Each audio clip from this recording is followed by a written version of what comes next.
Hey again, good morning, everyone. I think we have a lot of participants today. Welcome to our good morning to our 65 participants. Okay. So welcome welcome to today's training session, and I hope you are ready for an engaging and insightful sessions ahead. So before we begin, I would like to take a moment to reflect and seek guidance through a prayer.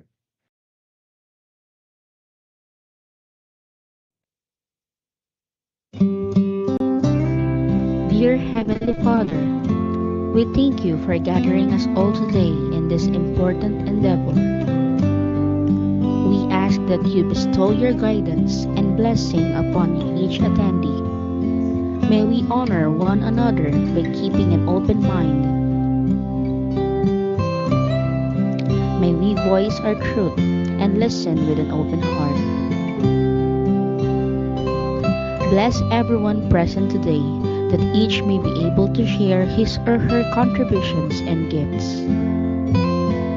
Grant good health and safety to loved ones left outside this room, and bestow peace and goodwill to all of us.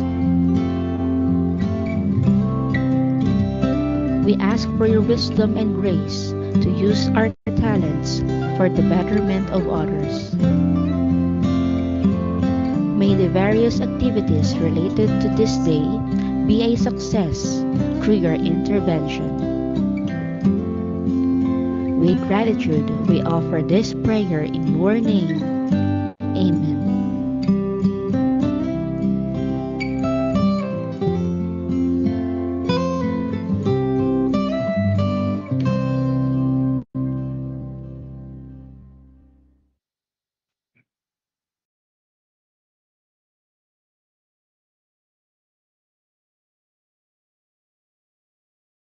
Okay, so thank you for joining us today for our refresher training on navigating the powers of AI in education. For our program today, we'll actually dive into how AI, or artificial intelligence, can support academic integrity and the effective use of Turnitin in our educational platform. So throughout this training, you will actually gain valuable insights into how AI tools can enhance your teaching practices, improve the accuracy of plagiarism detection, and foster academic honesty in your classrooms. So I hope there are representatives from each of the colleges, and hopefully you can share the training link with your respective colleges or departments so that they can also join this training. Okay, so to formally start the training, let me just introduce myself. I'm Christian J. Digilien, the Chief of ITC Skills Development, and I will be in charge of facilitating this training.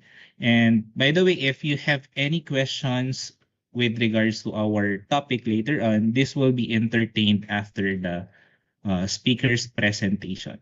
Okay, so to begin our program, it's my pleasure to introduce to you the Director of ITC, a passionate advocate for integrating innovative technology into education to enhance learning experiences.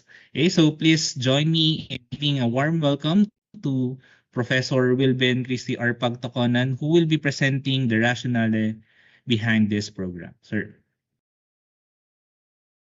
Thank you, Jade, and good morning, everyone. Good morning.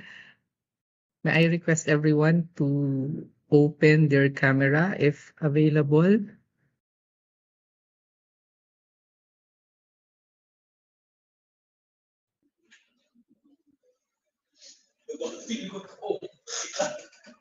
Okay, so once again, good morning, everyone. Welcome to today's training session titled Navigating the Powers of AI in Education. And this is a refresher training on the use of our Turnitin. As we all know that AI is here to stay, and it's crucial for us to, or as educators to understand how to leverage its potential while mitigating its risk. Today's session will provide you with practical knowledge and tools to effectively integrate AI into your teaching practices. We will discuss our institution's AI use policy to ensure a clear understanding of acceptable and unacceptable AI applications within our academic setting.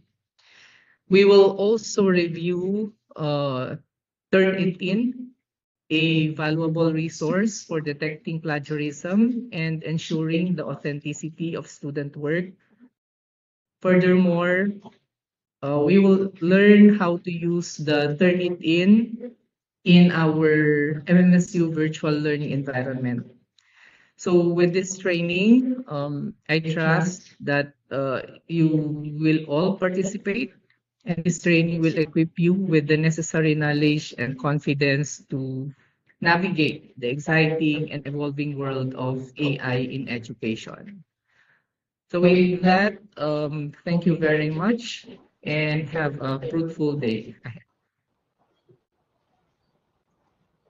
Hey, thank you so much, Professor Pagtaconan, for providing us with an insightful overview of the program's rationale.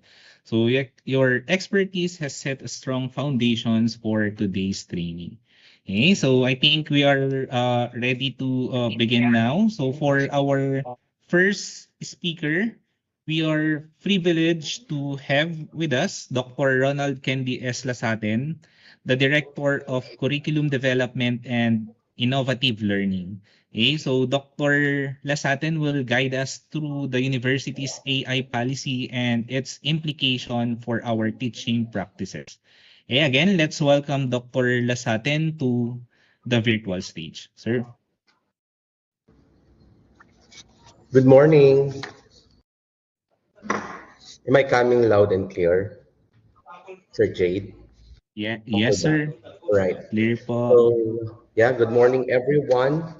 I think this is a good opportunity for all of us to really revisit as well as probably review on some guidelines, particularly on the use of AI in the university. So, but before that, I would like to greet everyone. Good morning, and I hope everyone is doing fine. Despite the many schedule that we are attending, the activities that we are attending in the university, I just hope that we are all fine and we are uh, we are still good in the implementation of our classes in the use of in the integration of AI in our classroom.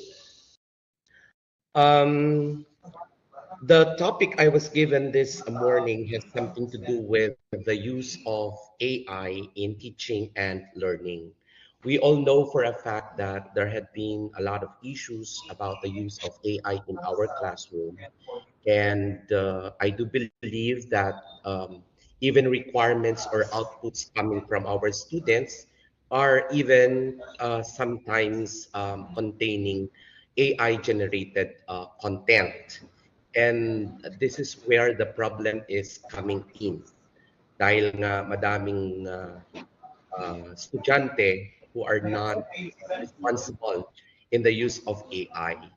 In fact, AI is a very good tool to improve our instruction, to help us in planning our delivery of instruction, our materials, and some other needed resources for our instruction.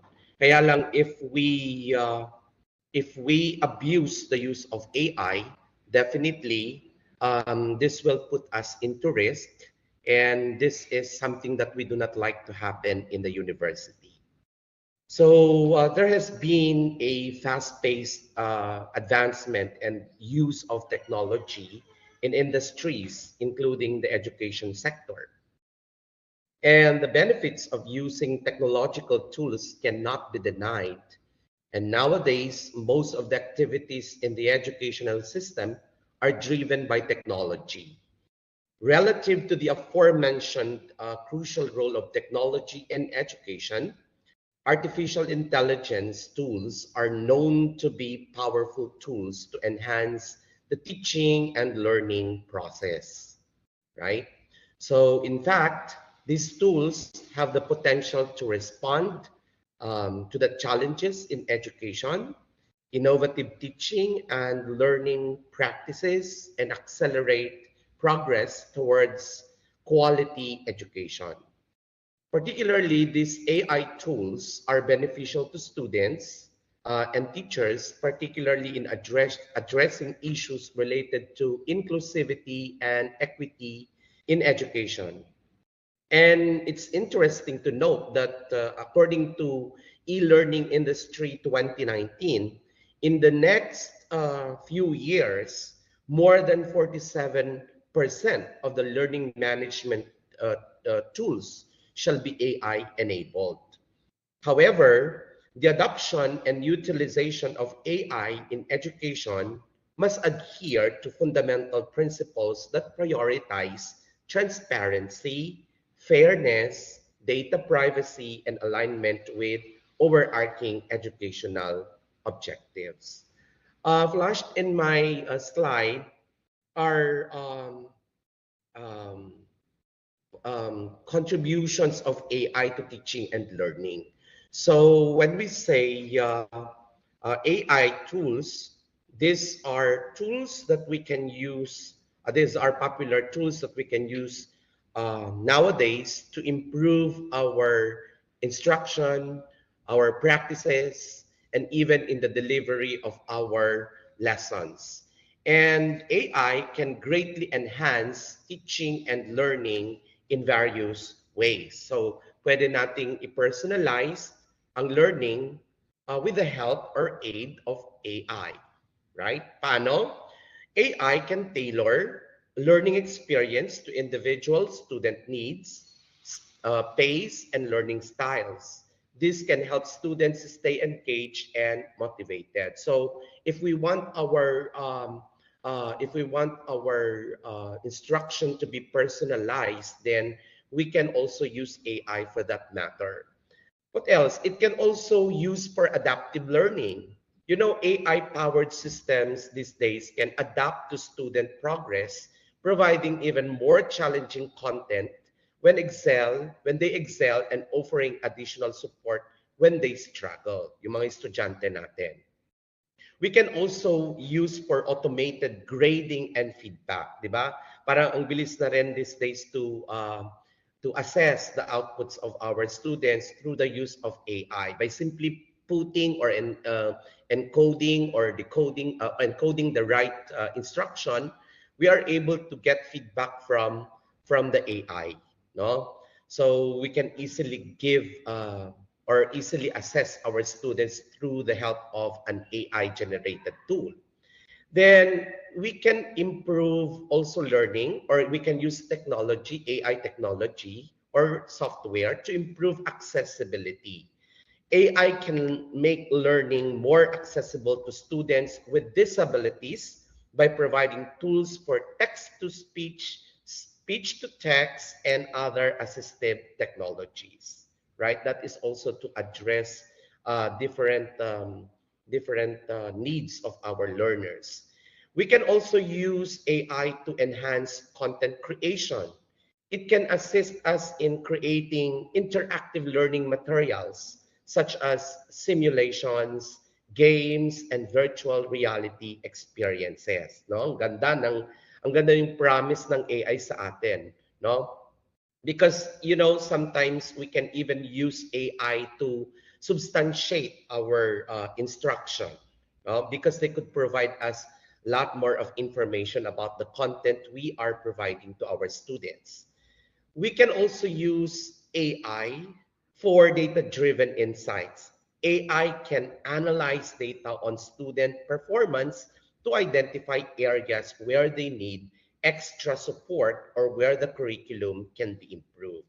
In fact, we can also use AI. We can consult AI to, somehow improve our syllabus. No, We can also use AI to substantiate the content of the syllabus that we provide to our students, and even use AI to come up with a more interactive activities to our students. So, pwede natin tanungin si AI kung anong potential na activities na pwedeng ibigay when we have these particular outcomes or objectives in the class. And at the same time, it's a teacher support. It can provide, this tool can be a teacher support or even to students, not just only to teachers. AI can provide teachers with tools and resources to help them plan lessons, manage classroom activities, and track student progress. So ang daming promise ng AI sa ating lahat, no? Particularly in the teaching learning process. And we should not be discouraging our students to use AI because technology is already here, and we cannot actually stop our students from using AI.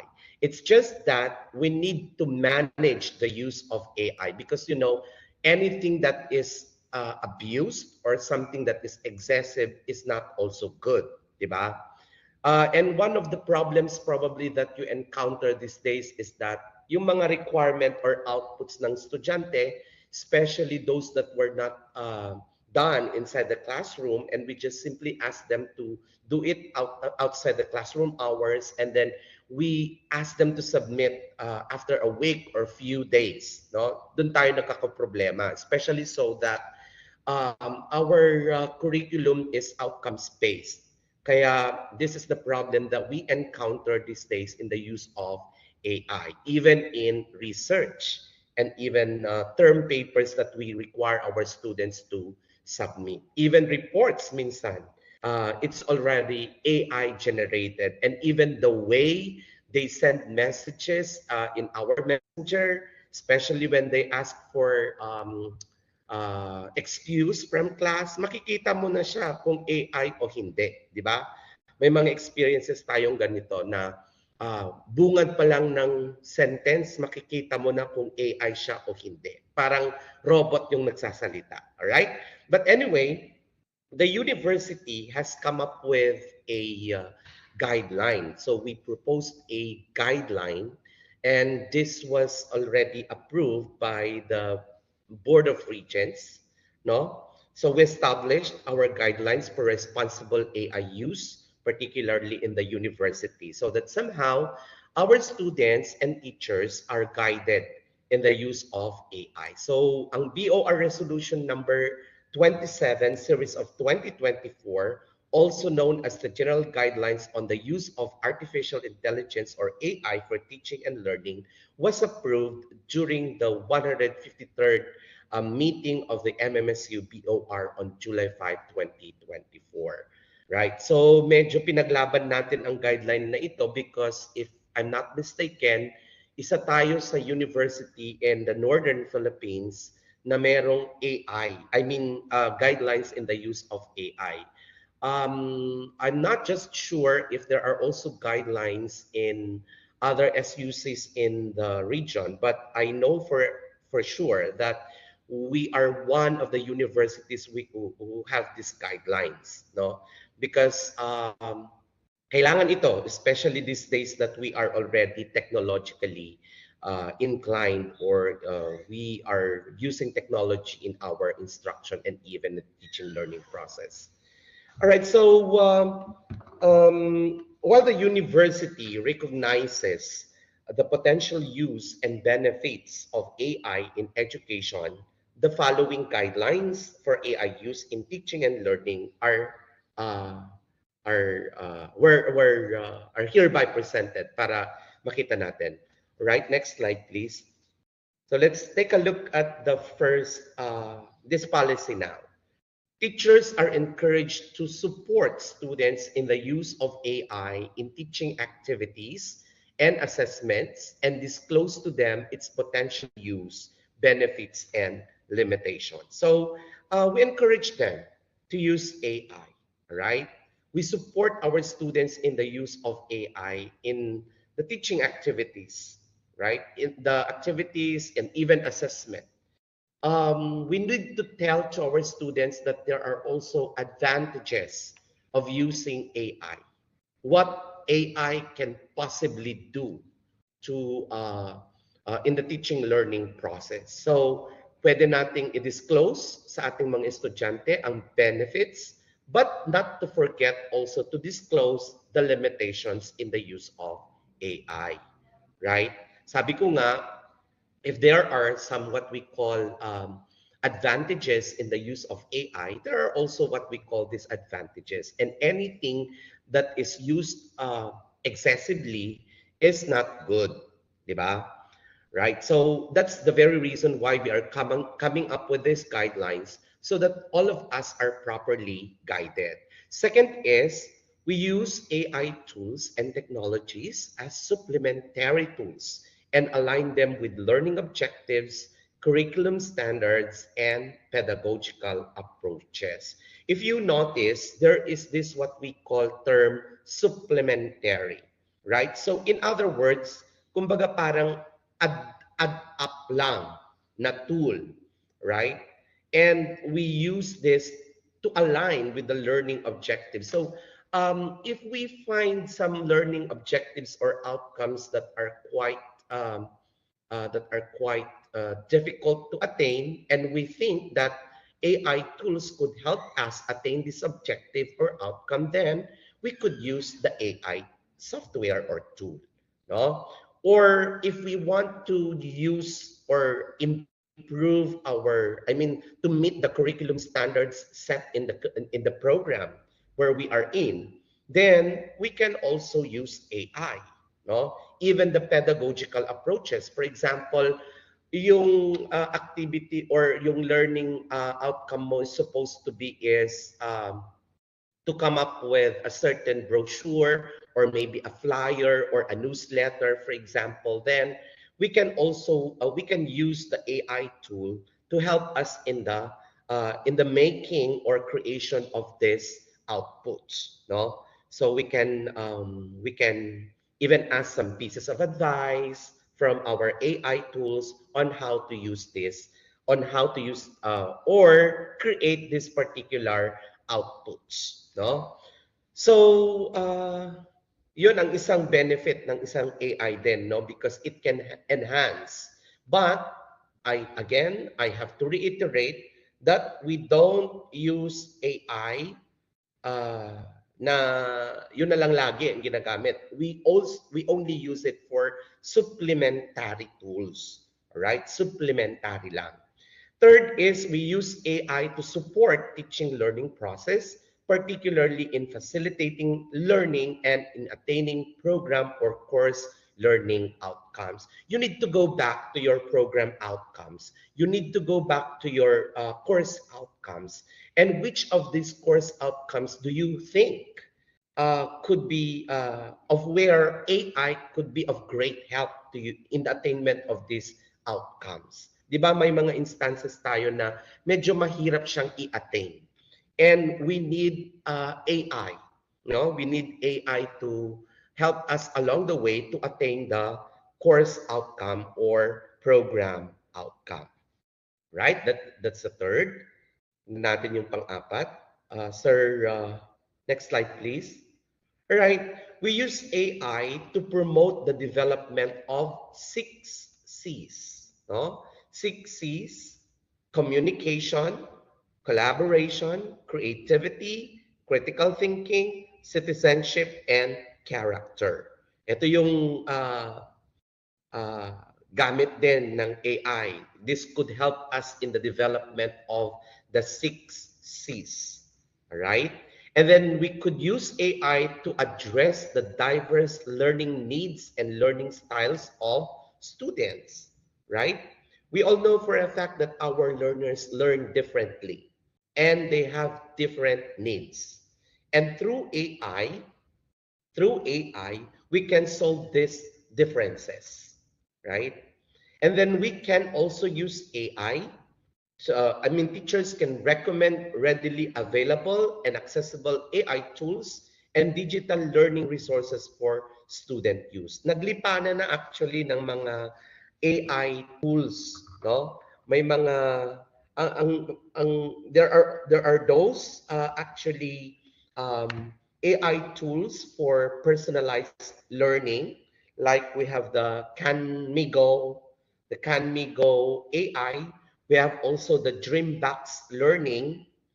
We also have the Tutor AI.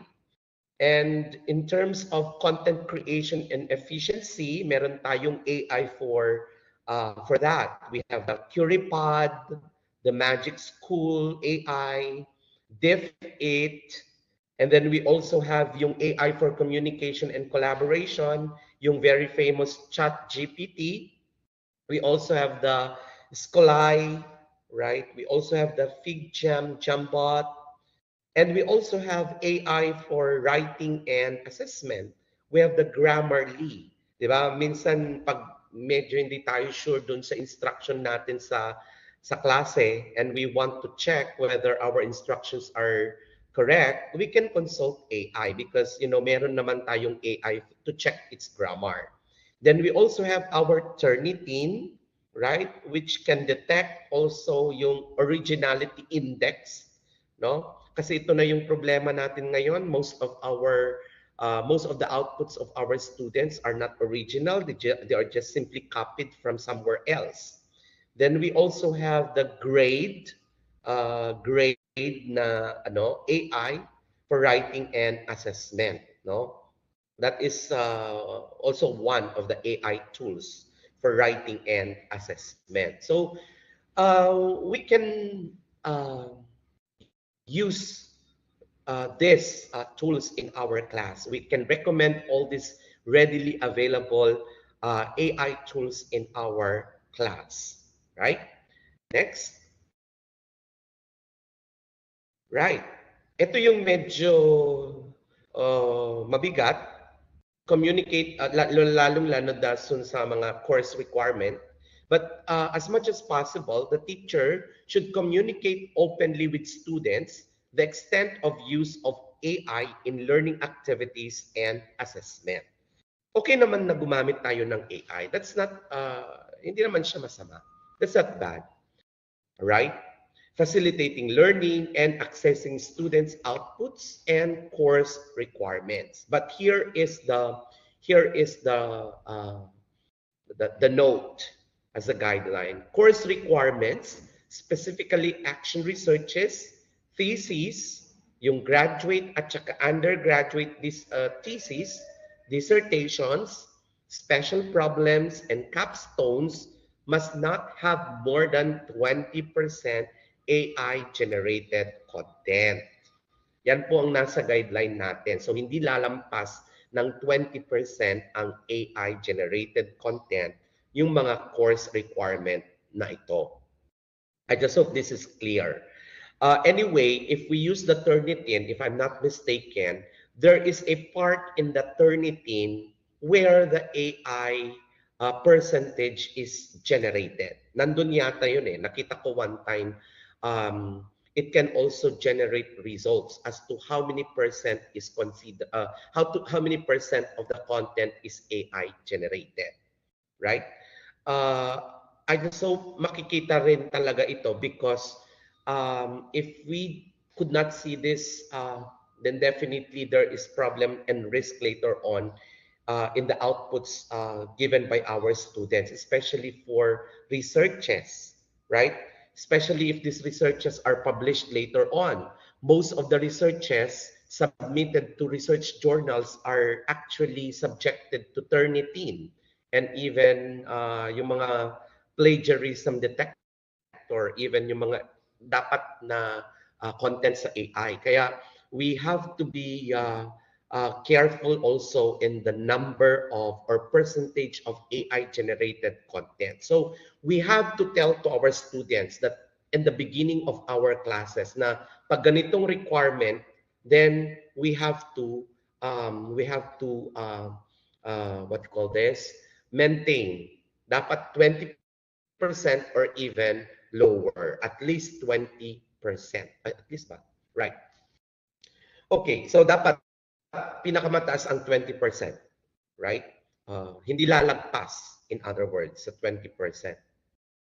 Okay? All right, next we have number 8. Discuss students the penalty. Ano yun? Hindi ko makita. The penalty, ano yun? The penalty for improper use of AI for learning improvement. The policy on cheating as indicated in the student manual or handbook shall be imposed.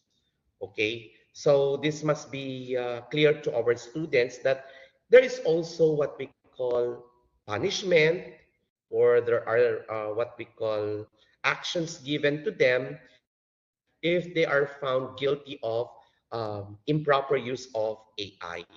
No? Kasi parang considered ito as cheating, no? Because the students are already acquainted and yes, it's already subscribed na daw. Nandun na daw yung sa loob ng Turnitin. Tama, nakita ko one time yan, Sir Wilpen. And doon, if found proven that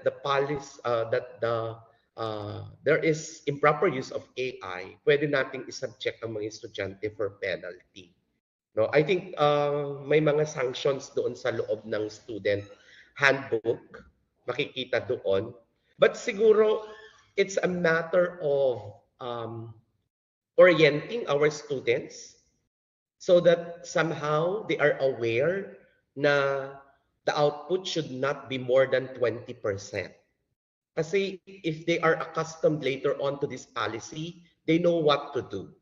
Diba? They know what to do.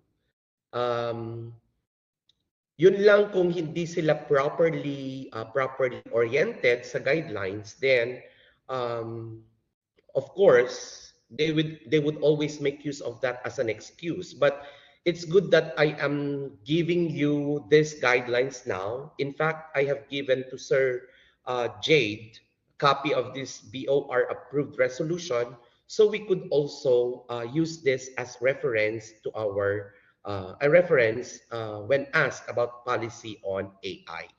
Okay, the teachers can also use plagiarism detection software and tools to cross-check AI-generated content. So, maliwanag yan, no? Ang maganda sa MVLE natin, naka-embed na rin ang Turnitin. So, once they submit, we can easily detect. And even students themselves can check before submitting it. Ang maganda if the students are aware that we are checking and monitoring the use of AI, then the students become also sensitive and aware on how to use AI. Yun po ang importante doon eh. We know the policy as well as we know what is not and what is good and what is not good. Yun dapat ang i-emphasize din natin during classes. Use of AI, the teacher should use AI judiciously, maintaining intellectual honesty and academic integrity. These are very important terms, intellectual honesty and academic integrity. You know yourself well if you are honest and you are practicing academic integrity, right? Minsan pag gumagamit din ako ng AI, I check na I make sure that there is also something like a parang tawag dito, yung makikita mo yung personal part mo doon sa content na generate mo. It's not that you just simply copy it and then you own it yourself. No. Somehow you have to read it also, especially those teachers who are developing instructional material, no? Yung mga nagde-develop ng instructional material ngayon, we could also use AI, but you can check if it's already more than the required number of percentage. Alam natin 'yan. And talagang you have that conscience also na more than 20% na yata ang laman nito. So you can also modify, you can rephrase, no? Although some of us may be telling na that is my idea because the AI could not also generate without without the input that I have provided. That's really true. But it's still considered AI-generated content pa rin yun pag lumabas. So when we generate AI-generated content, we really need to read. Kailangan din basahin din natin because at times there are changes, there are instances na namo-modify yung content, yung substance ng content. So we should not just simply rely on the power of AI. You know, these are just technologies that we can use to supplement our instruction, but we should not be slaves on the use of AI, right? So we should be accountable in the use of AI. Mararamdaman nyo yon kung sobra na yung ginamit mong AI, di ba? So let us also be careful, those who are developing instructional materials. If I'm not mistaken, these materials are also subjected for Turnitin na rin. At nakikita doon kung ilang percent meron na AI-generated content ang isang material. Right? And then teachers should always observe ethical use of AI in teaching learning process. Right? So yun po ang mahalaga. We are not trying to restrict teachers from using AI, but we are trying to somehow provide them some guidelines so that we can properly use AI in the teaching learning process. Now, let's take a look at for students. Ano yung mga guidelines natin for students? Next slide, please. Students must disclose all AI-generated content, no? AI-generated content for their outputs and course requirements. So, pero ang maganda if they submit it online dun sa MVLE, we can immediately check the AI-generated content, how many percent. But what about if you ask the students to submit the hard copy or print copy of the outputs? Then we could probably ask the students to indicate kung ilang AI-generated content. How many percent is AI-generated content? Pwede natin yun i-reflect doon sa baba ng output. Right? That could be a requirement. That could also be a part of the requirement. And students must avoid plagiarism. We should train our students how to paraphrase and restate and state in their own words the content that they read or they generate from technology. They must observe intellectual honesty and academic integrity when using AI, and they should be responsible in the use of AI. No? So plagiarism, this is also one of the problems that we have, no? Because some of our students are quite lazy sometimes to rephrase or restate, and so what they do is simply copy and paste, and then later on they don't even recognize the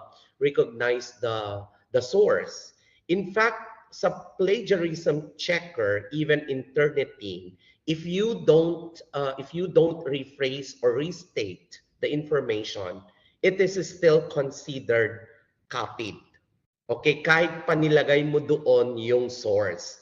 That's why to avoid such, kasi that will add up to the number of or percentage of copied information, what we need to do is to paraphrase or restate it in our own words, then indicate in parenthetical citation the source where we took the information.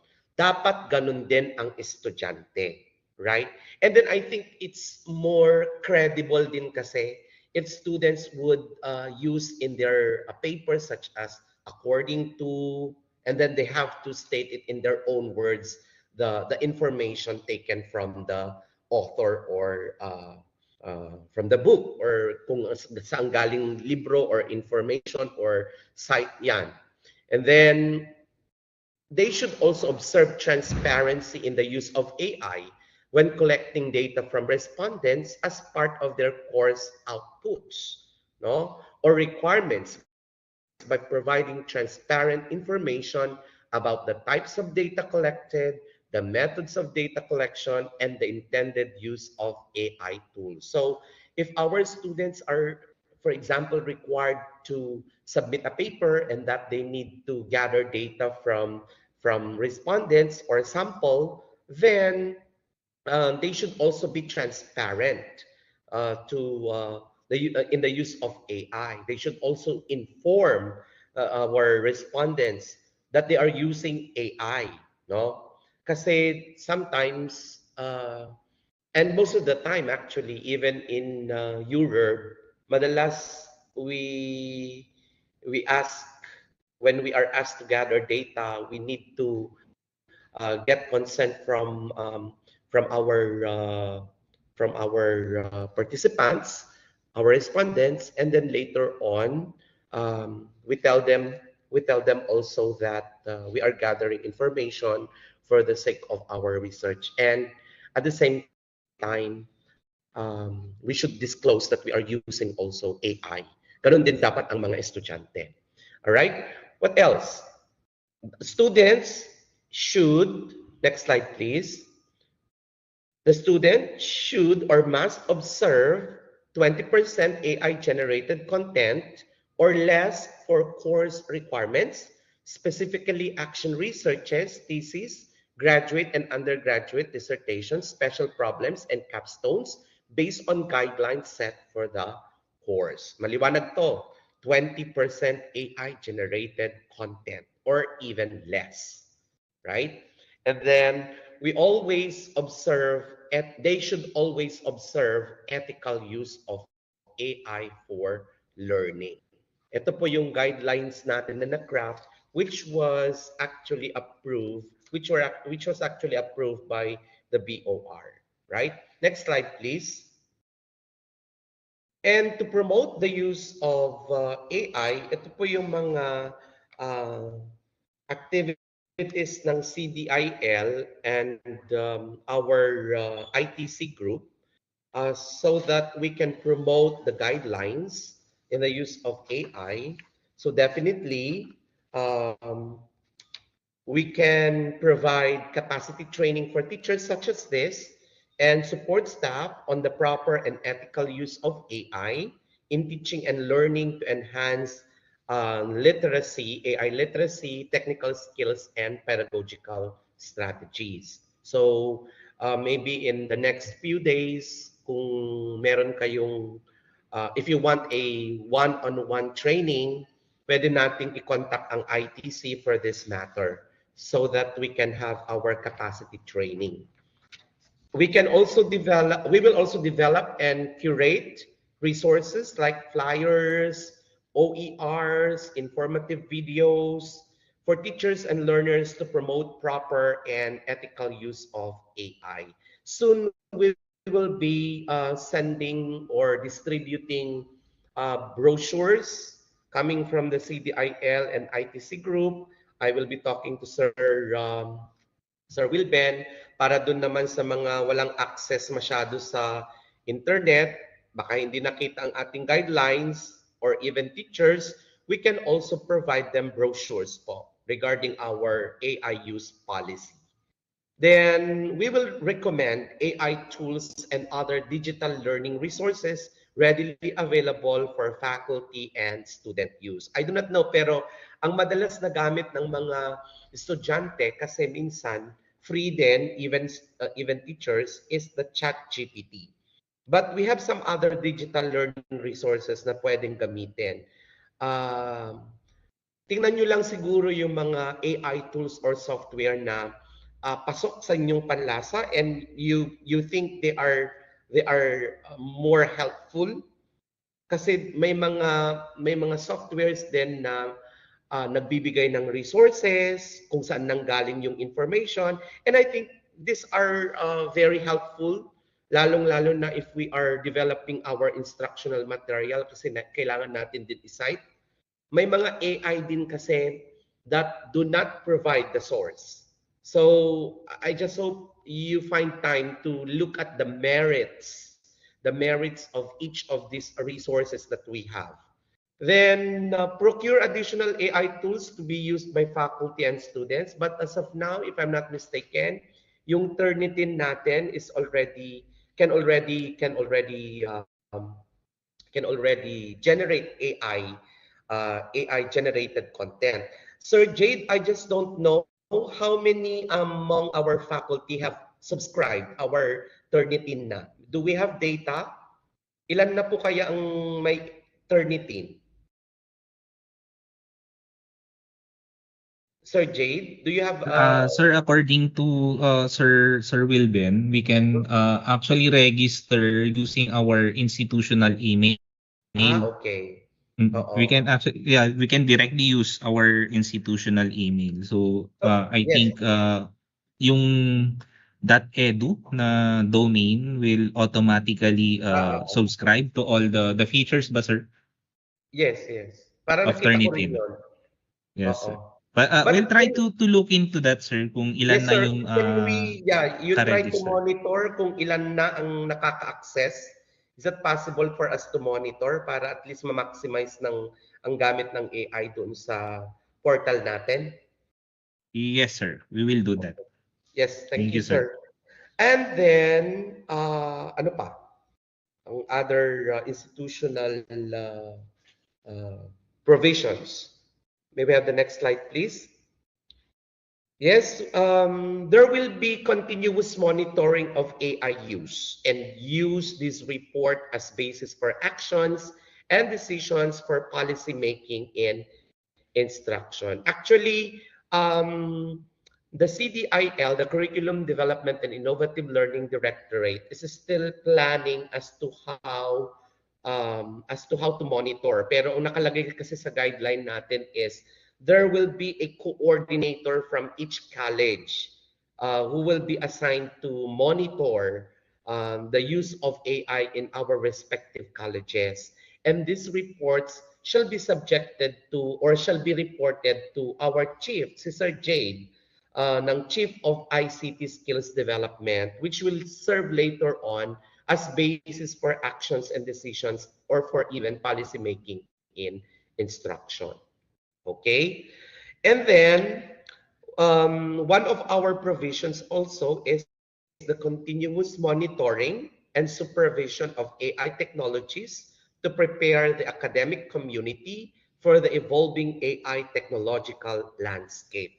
Ito nga ang bilis ang technology, ang bilis ng pacing ng technology. And I am afraid that later on, there will be other softwares coming out which are even more powerful than AI. Oo, kaya it's good that we have these guidelines now, but at least we can somehow monitor the use of AI, particularly the appropriate use of AI. Kasi kung as much as possible, there should be no one abusing the use of AI in the university, right? And number 7, we shall be conducting student training sessions for students. If not for students, pwede din capacity training nga for teachers on the use of AI tools for learning, digital literacy, and ethical AI use. Sir Jade, do we have already trainings conducted to students regarding the use of AI? Meron na I ba tayong I think sir, wala pa. Wala pa Wala tayong pa. I think training. that's one na kailangan nating pag-usapan with ITC Group and CDIL. Baka later on pwede nating gawin ito, and we can also we can properly orient or train our students in the use of AI. Kung pwede naman, siguro we start with our teachers, and then later yung mga trainees natin dun sa mga teachers could also serve later on as trainers in the different colleges. Basta ano na yon, kailangan natin ng training session with students. Baka later on kasi sabihin ng mga estudyante, may policy tayo but we were not even trained. So hopefully yun ang isang magawa natin, sir. Yes, All sir. right. Yes, sir. Sige, sir. Yes. Okay, and then Yung last slide natin. Right. I would like to say that AI should not replace human teachers, di ba? Hindi na naman natin mapapalitan ng mga teachers eh. But rather complement their expertise and support the learning process. AI can offer valuable insights, efficiency, and personalization, but the role of teachers in fostering the development of 6Cs, the communication, collaboration, critical and creative thinking, citizenship, and character remains essential. No, it's really essential, but we need guidelines such as this to facilitate in the use of AI. Right? Um, I can say that the use of AI or the AI tools that we use these days are really powerful. If you are also asked to come up with a speech, for example, a prayer, for example, pwede nating i-generate yan using the software tools. No? But this is one thing I would like to remind everyone. As I said, while it is true that AI is very supportive, but we should not rely too much on it. Iba pa rin yung tinatawag na human teacher. And there are also skills that we need to develop. Kailangan din natin ma-develop yon because if we are not giving the right input kay AI, we might be generating contents or information that are not apt or appropriate to our instruction. So, yun ang lagi kong sinasabi. It's really good to use AI, but we need to check the content we generate from AI. Okay? I just hope that the guidelines are clear, but if you think there are um, or if there are clarifications or things that you would like to talk about, maybe you can shoot your questions after this lecture or session that I have. Yun lang, maraming salamat, and I hope I am with you in promoting the use of AI in the university, to our teachers and even to our students. But as I said, there should always be responsible use of AI. Maraming salamat po and good morning. So thank you, Sir Candy, for that for sharing such valuable insights on the university's AI policy. So your detailed explanation has given us a much clearer understanding of how AI is being integrated and managed within our institution. Okay, so it's really exciting to see the potential of AI to enhance our work and learning environment, as what you have said a while back. However, there's a however. It's really important to not simply copy and paste AI Yeah, generated words, because sometimes it actually it can miss the personal yeah, touch, yung the yeah. context might be different, or details that we have as humans bring to our work. So we really need to take note of that 20% threshold when using our work. So yeah, we really appreciate the time that you have taken to discuss this policy, sir. Sir Okay? Jade, Again, thank may you. tanong dito. Yung Yes, thesis daw sir. at saka dissertation, AI writing detection, sabi ni Sir Mark Joseph, unavailable sa Turnitin? AI writing detection is unavailable. Unavailable daw. I think sige, sir. Sir Wilbel will answer that. Hello po, good morning Good everyone. morning, Director.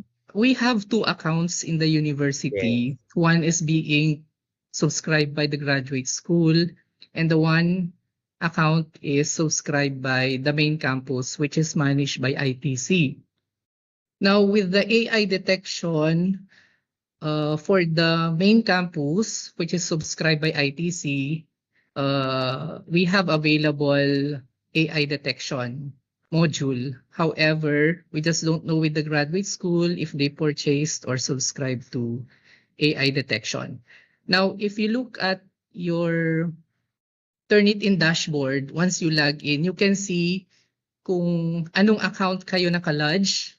If you see Mariano Marcos State University main campus, that means you are subscribed to the account under the care of ITC.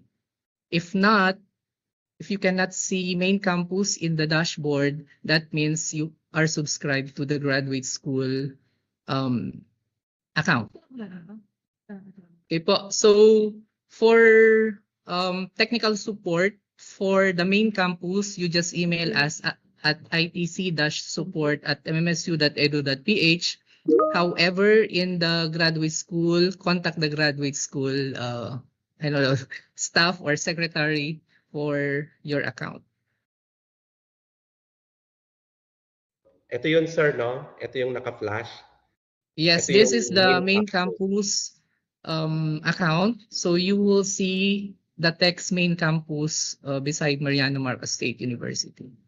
Yeah. Kasi I remember, Sir Wilben, if I'm not mistaken, the graduate school was the first to have the Turnitin yata. Yeah. If I'm not Yes. mistaken. Kasi during the term of Sir Julius, during that time, meron tayong Turnitin na. I'm not just sure if we have already the AI, but I think parang every now and then kasi nagsusubscribe tayo kasi nag-i-expire, mahal din kasi yan. Pero hindi ko lang alam talaga kung ano na yung AI doon, naka-embed na ang AI doon sa Turnitin. But I am sure parang hindi nga. Kasi I am also subscribing to that. Hindi ko siya nakikita.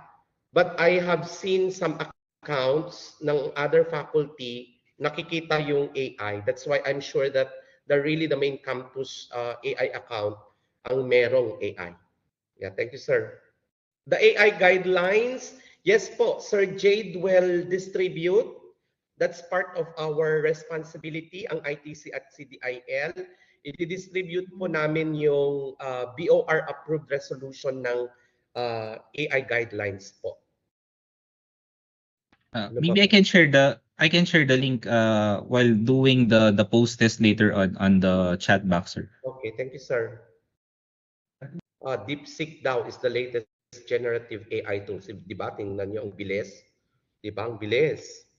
And then, cheating stated. Sir Mark Joseph Pastor is raising his hand, sir. Yes, sir. Hindi ko makita. Sir Mark. Yes, Sir Mark. Sir Candy, I just want to clarify no, because I'm now looking at my Turnitin. My main campus siya. So most likely, main campus tong account ko. Pero I'm thinking because dissertations and thesis have really a lot of pages, I think baka yun po yung problema, hindi niya ma-detect yung AI because of the length of the manuscript. Hindi kaya yun. I don't think it's the account. Thank you, sir. Yes, Sir Mark. Anyway, may message naman dyan kung sinabi na masyadong malaki yung file. Then you can chunk the files per chapter siguro.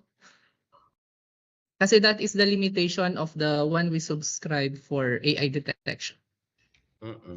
Okay, sir. But if we will chunk kasi the files, sir, how are we going now to determine the percentage? Because the percentage would be per chapter. How will we really reconcile all the percentages to come up with the overall percentage of the manuscript? Sige, I think we'll just look into this matter na lang, Sir Wilben. Para i-address natin. Kasi ang alam ko nakaka-experience nito is sa graduate school and yung mga estudyante sa undergrad na may thesis. Di ba, sir? Sir, upon checking yesterday, and words should be at least 300 words to 30,000 words. So ayun, andun yung parang parang definition why hindi nagpapakita yung AI detection. Mm. But pero meron din tayong mga ano sir nakita ko may mga Turnitin din akong nakita na talagang makikita yung result ng AI sa baba, yeah, diyan. Yan nga. Oo, nakikita diyan. Pero dun sa graduate school, if I'm not mistaken, parang noong una, meron yan. Pero I do not know if that is part of the subscription kaya natanggal. Or baka That masyadong was mahal para the mag-join. trial Ah, version of trial the version. AI detection facility. Kaya pala.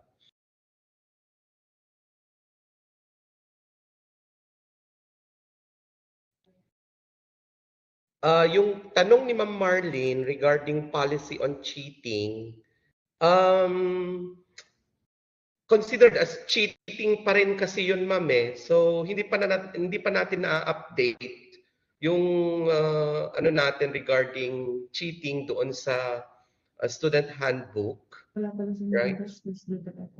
Wala pa. But considered siya kasi as cheating.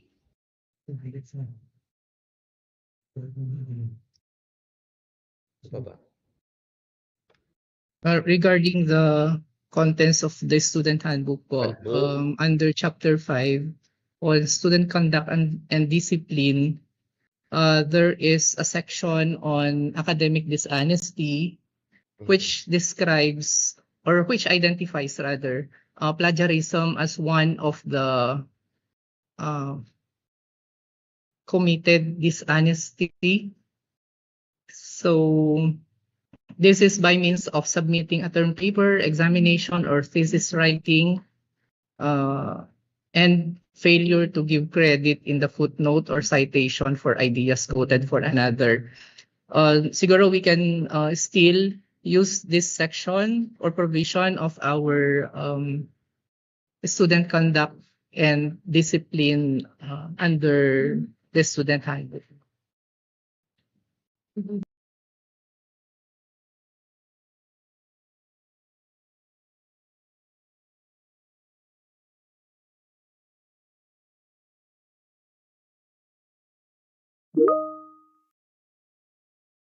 We have another question here from Sir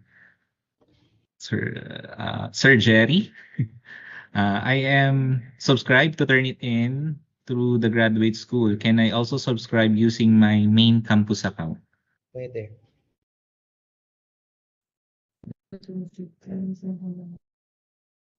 So you are lucky to have two accounts.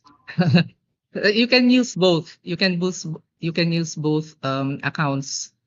Anyway, you are officially registered naman for both. There is no issue for that. Now, i-add ko na lang din, there is a question here that why can I not see add class button? Primarily, the number of students allowed to be enrolled in our Turnitin has been fully utilized. That's why we already integrated that in MVLE for every students and of course faculty members to use it. That's why we have this training.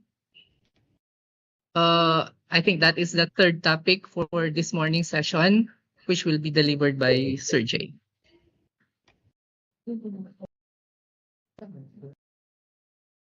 So far, wala Thank nang you, Sir tanong, sir. William.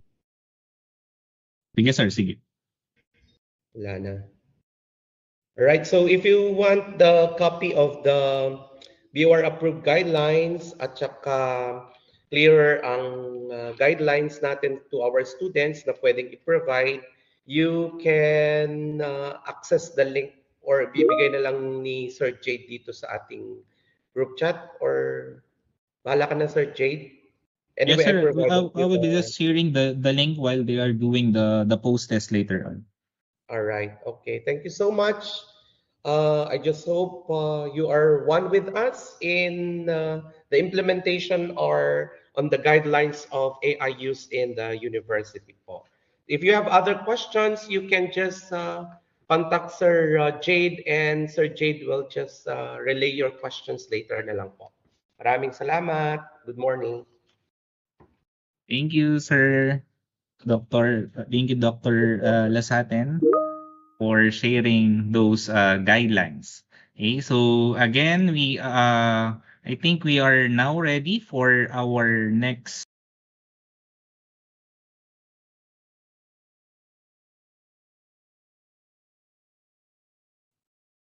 Can you hear us, Ma'am Cynthia? Yeah, I can hear you. Can you hear me? Okay. Okay, perfect. Let me go ahead and get started first. I'll Okay. share my screen. Okay. I will just introduce you to our participants now. Okay. Is that okay? Yeah, go ahead. Alright. So for our next speaker, uh Ma'am Cynthia will actually focus on the refresher on using Turnitin. So as we all know, and it is an important tool for academic integrity. So Miss Cynthia is the customer onboarding consultant from Turnitin. So with her wealth of experience, Ms. Ong will help us deepen our understanding of Turnitin's features and capabilities. Okay, so please join me in welcoming Ms. Cynthia Ong in our virtual stage. Hey, ma'am. Okay. Thank you, sir. All right. Hello, everyone. Good morning. My name is Cynthia, and I'm with the customer onboarding team here at Turnitin. Today, I'll be taking you through how to use Turnitin Feedback Studio, specifically how to use it as an instructor, with some slight focus on the AI component, because that's what you've recently purchased as part of your university Turnitin subscription. So today's session is scheduled to be for an hour and a little bit, so let's go ahead and get started.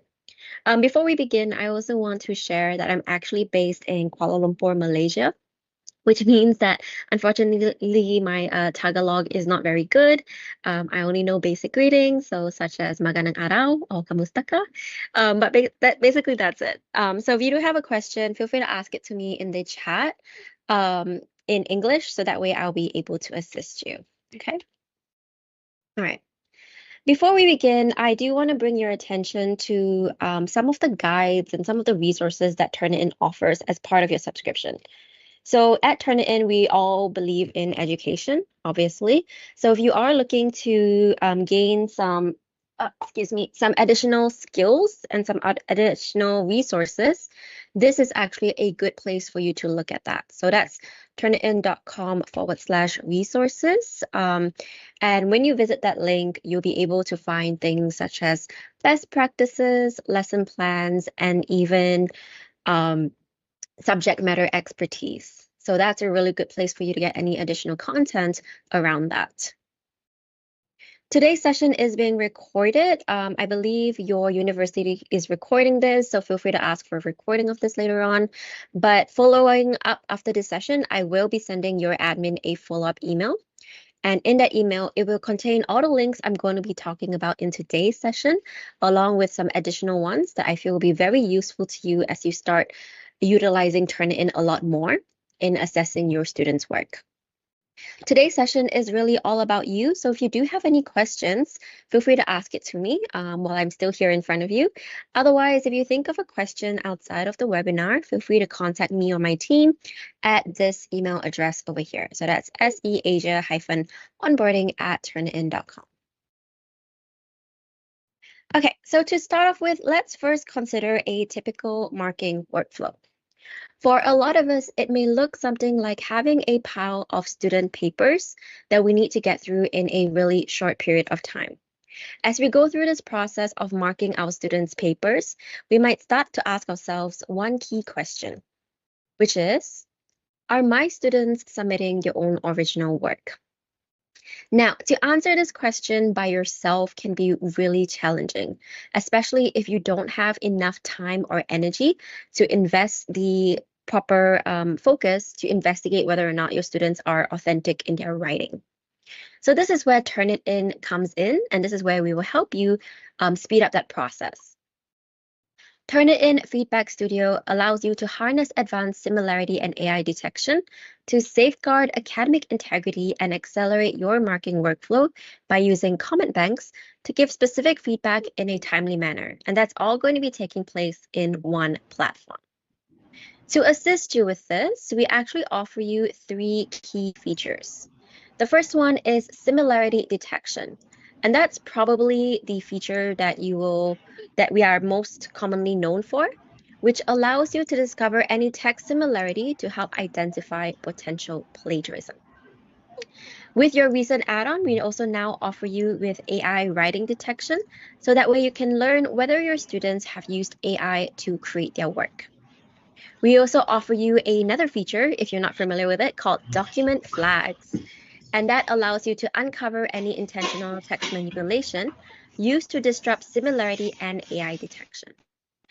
For today's focus, like I mentioned, we will be focused on the AI writing detection component, but I will be covering some of the other features as well, because I believe that if you know all these tools together, that would definitely help you in understanding your students' work. So let's start off by first discussing similarity detection. How this works is that when your students' work is submitted on Turnitin, their paper is going to be compared against 3 of our free content databases. The first one being past student papers that have been stored in the repository. And this is not limited to your university's students, but this is on the global scale. Then we've got web content, and finally, journals and publications. This similarity report will then show all the different text matches, highlighting where to look for potential plagiarism. So if you look at the screenshot on the left here, this is a similarity report. If you are not familiar with this, basically it's where you would start using it to identify any text similarity matches.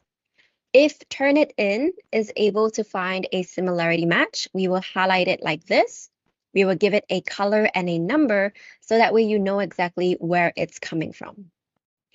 And then it's up to you as the instructor to decide if that similarity is going to be acceptable, or if that similarity represents some form of academic misconduct like plagiarism. So it's also important to know that even though Turnitin is widely known as the plagiarism detection tool, we do not actually detect plagiarism. What we do detect is text similarity, and then you as the instructor will actually need to review those similarity and decide if they are okay or not okay. In order for you to be able to do that, you actually first need to understand the difference between text similarity and plagiarism. So text similarity is when the ideas or words of another are present in the student's work, whereas plagiarism is when the ideas or words of another are present, but without any proper acknowledgement, credit, or attribution. So that is the main thing that we're going to be looking for, is that did my student use someone else's work as part of their writing? And if they did they tell me who said it and where I can find that text from? So in this example, we've got 4 different examples of student writing, and we're going to be looking through each one so we can get clarity of what is going to be okay and not okay. So we're going to be focused on the highlighted text, because that is what Turnitin has determined as a similarity match. Over here in the first example, I can see this entire sentence highlighted as a similarity match. I can see quotation marks over it. So the student is telling me that this particular sentence is not their writing, it's from someone else. And the inline citation tells me that where I can find the original text from. So this is a student that has properly cited and quoted this material. They have done everything they can to tell me it's not theirs. So even though it's highlighted, even though there's a similarity match, I'm not worried about it because the student has done everything right. As you go through more Turnitin reports, you might find some examples where maybe the student forgot to include the citation, or they maybe didn't include the quotation marks telling us which sentence is not theirs. So when you come across examples like these are then what we refer to as inadvertent or unintentional plagiarism. As you can see, the student did try to do the right thing, but it looks like they missed out on something. So we would usually encourage you to use this as a teaching opportunity to teach your students on how to properly reference other people's work going forward. It's because most of the time this could maybe be because of a lack of skill. So maybe they don't have enough proofreading skills. Maybe in their last review of the work, they didn't see that they missed out one of these elements, or maybe they just didn't know. So there's a gap in their knowledge. Maybe they are a first-year student. This is their first time writing the paper, so they're not familiar with how to reference. Either way, we're going to use this and we're going to teach the students how to reference properly going forward. In the last example, as you can see, there are no signs of any referencing. The student did not cite or quote that material at all, meaning that the student has basically copied and pasted the work. They have essentially plagiarized, and that is not okay, as you and I know, because they basically copied that sentence from somewhere, put it into their paper, and made it seem like they wrote it themselves. So that is definitely going to be a concern, and that's definitely something we would need to talk to our students about. With this one, we might even stop and consult our academic integrity policy to see what the next steps are. But as you can see from this slide, it all comes down to whether or not the student has properly referenced the work. And if they did, then the similarity match is not going to be too much of a concern for us, okay? So I could talk a little bit more about this, but today we're really here to focus more on the AI part.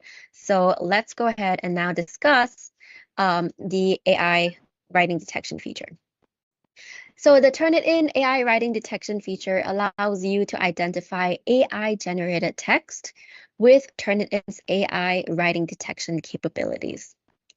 Turnitin's model determines how much of your student's work has been generated by AI, and it will produce this report for you. So that way you can use that information and align it with your task expectations with your students. What does that mean? For example, did you allow the use of AI? Does your university allow the use of AI? If you allow the use of AI, how do you allow the use of AI? What is in your university guidelines? By matching what you allow with what the report is telling you, then you will be able to come to a conclusion, or you'll be able to assess your students' work better. And we will look at this in more detail in the upcoming slides, but that is the basis of how you use this report. If you're ever concerned, just remember to use this information to foster a formative discussion with your students in accordance with your academic integrity policy. That being said, if you are not familiar with what AI is, I'm going to now introduce to you what is Gen AI or generative AI. So for generative AI, it is basically an emerging class of technology that can create content in forms of digital text, images, videos, audios, and even code. So you may be familiar with ChatGPT. That is one of the main AI generative tools, but there are also a few others out in the market, such as Google Bard, Gemini, and sometimes even Grammarly AI, right? And basically what they do is that they will generate output and content based on those different formats. It works by building sentences word by word, asking itself what most probable word is to use in the sentence. Gen AI achieves this through statistical analysis based on a massive library of data, okay? Interestingly, it also understands the patterns and relationship between languages, and it's able to piece it together to generate that output. And most of the time, the students will be predominantly be focused on the text-based output, because that is what we are going to detect using Turnitin, and that is what students are most likely going to be using this content for. In short, generative AI learns patterns from existing data to create or generate entirely new content. And that is what we mean by AI use. When we talk about AI writing, it's by using those sort of tools to create content based on pre-existing data. This is an example of how a student might use a Gen AI tool. As you can see from this short clip, all the student needs to do is enter a prompt that says create a 400-word essay about AI or emotional intelligence. And as you can see, the ChatGPT or the Gen AI model can easily churn out or generate hundreds of words in just a couple of minutes. So this is a main concern that we're facing in today's world, right? In the last couple of years, especially. It's trying to see if your students are using AI ethically or if they're using it in conjunction with what you allow at your university. So now let me introduce to you some different applications that students might use Gen AI tools. But before we do that, let me see. Oh, I don't actually have my poll with me. I'm not on Zoom, but that's okay. What I'll do is I'll just go ahead and proceed, and we'll talk about the different uses of student-generated AI academic use cases. So students may consider using Gen AI for content creation. So they could possibly use it to generate ideas about their essays, draft outlines and create sections, create content in sections, or even assist or have ChatGPT to perhaps plan a presentation based on a structured and logical flow. They may also use AI to help improve their writing and language learning. And I know that this is a common concern or a common focus, especially in our region, because English is not necessarily our main language, right? So they might also use Gen AI for grammar checking, tone recommendation, or even translate text from one language to another. Sometimes students may also use it for personalized learning to understand difficult concepts that they're not able to grasp. They might also use it to summarize notes or take notes, analyze and interpret data, and also generate practice materials for studying. And finally, they could also possibly use this for a writing assistant. So that way students may likely use Gen AI tools to paraphrase or summarize text, assist in writing assignments, such as planning out the layout of the format of the paragraph, or even answer homework questions completely. If you would like, feel free to take out your phone and scan the QR code on front of your screen. This content or this slide is basically based on a study that Turnitin has done with Titan partners on learning how students these days would typically use Gen AI as part of their writing ability or their writing workflow.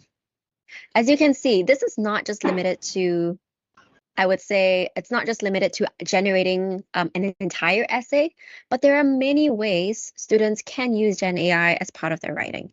These are just some examples of how they might do that. And it also then depends on what you allow, okay? All right, this one is a poll. Unfortunately, I don't have my poll set up in your Teams account. So if you are able to, feel free to share in the chat. Do you allow students to use AI-generated writing in your assessments? We've got 4 options, and if you want to expand more, you are welcome to. Yes, you do allow use of Gen AI tools, but you tell them how to use it. Yes, but you don't know how to tell them how to use it, or no, because you don't know how to set expectations, or no, you do not allow it at all. So feel free to share your thoughts, and I'm going to see if I can pull up the Teams chat because I'm not familiar with Teams and I don't know where my chat is. So while you do that, I'm just going to see if I can find the chat box here.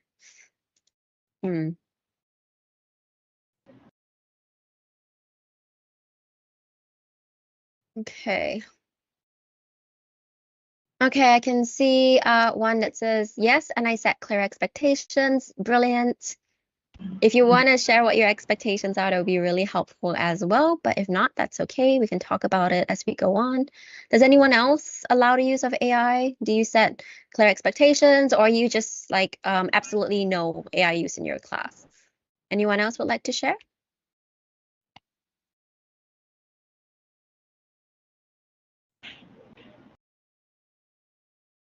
Yep, another one. Yes, and I set clear expectations. Okay, so I can see sort of a theme going on. I believe like it looks like your university is working with AI, but managing clear expectations, which is great.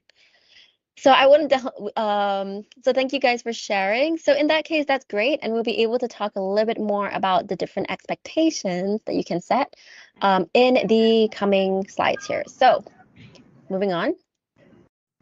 We're going to now talk about the classroom implementation of Gen AI tools.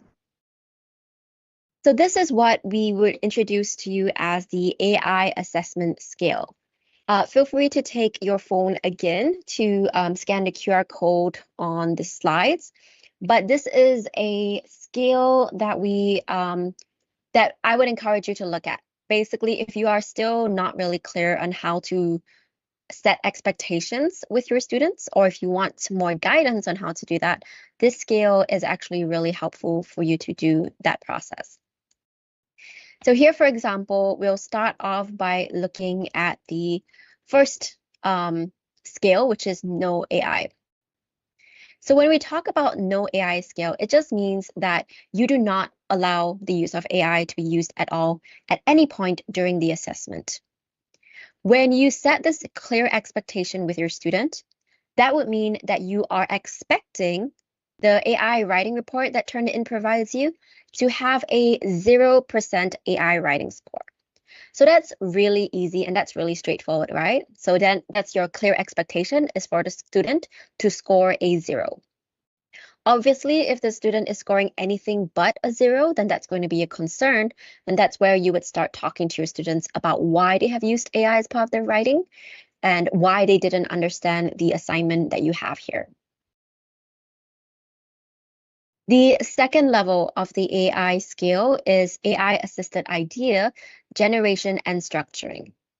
So perhaps you would then allow your student to use AI to assist them in building up an argument or building up the logical structure of their essay. If that is your expectation that you've set with your students, then you would also expect that there is no AI content allowed in the final submission, meaning you only allow your students to help with idea generation and not with the writing at all.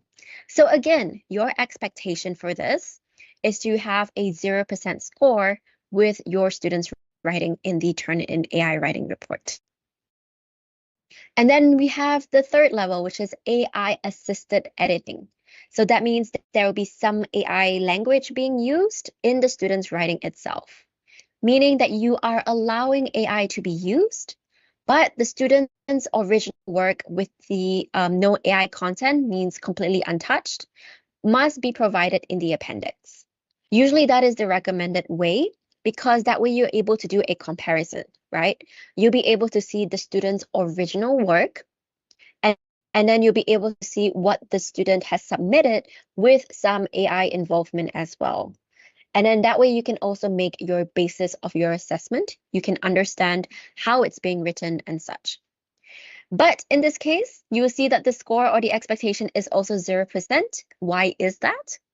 Because we would expect some editing only. We do not expect the AI Gen AI tool to completely rewrite text, which is why we are also still expecting a 0%. Obviously, then this again falls under your parameters that you set with your students. If you allow them to write a little bit more, then you are able to do that as well. Or if you allow them to use the AI writing tool in more advanced or at the next level, then you might also allow them to AI paraphrase it. And that is what this purple color highlight is. Basically, over here in the purple text here, these are going to indicate any AI generated text that was then AI paraphrased. So again, then that way you'll be able to tell, is that what your student is correctly saying? Is what the student included in the appendix, does it match what their final submission is? Is the text altered really what the student, the report is telling you?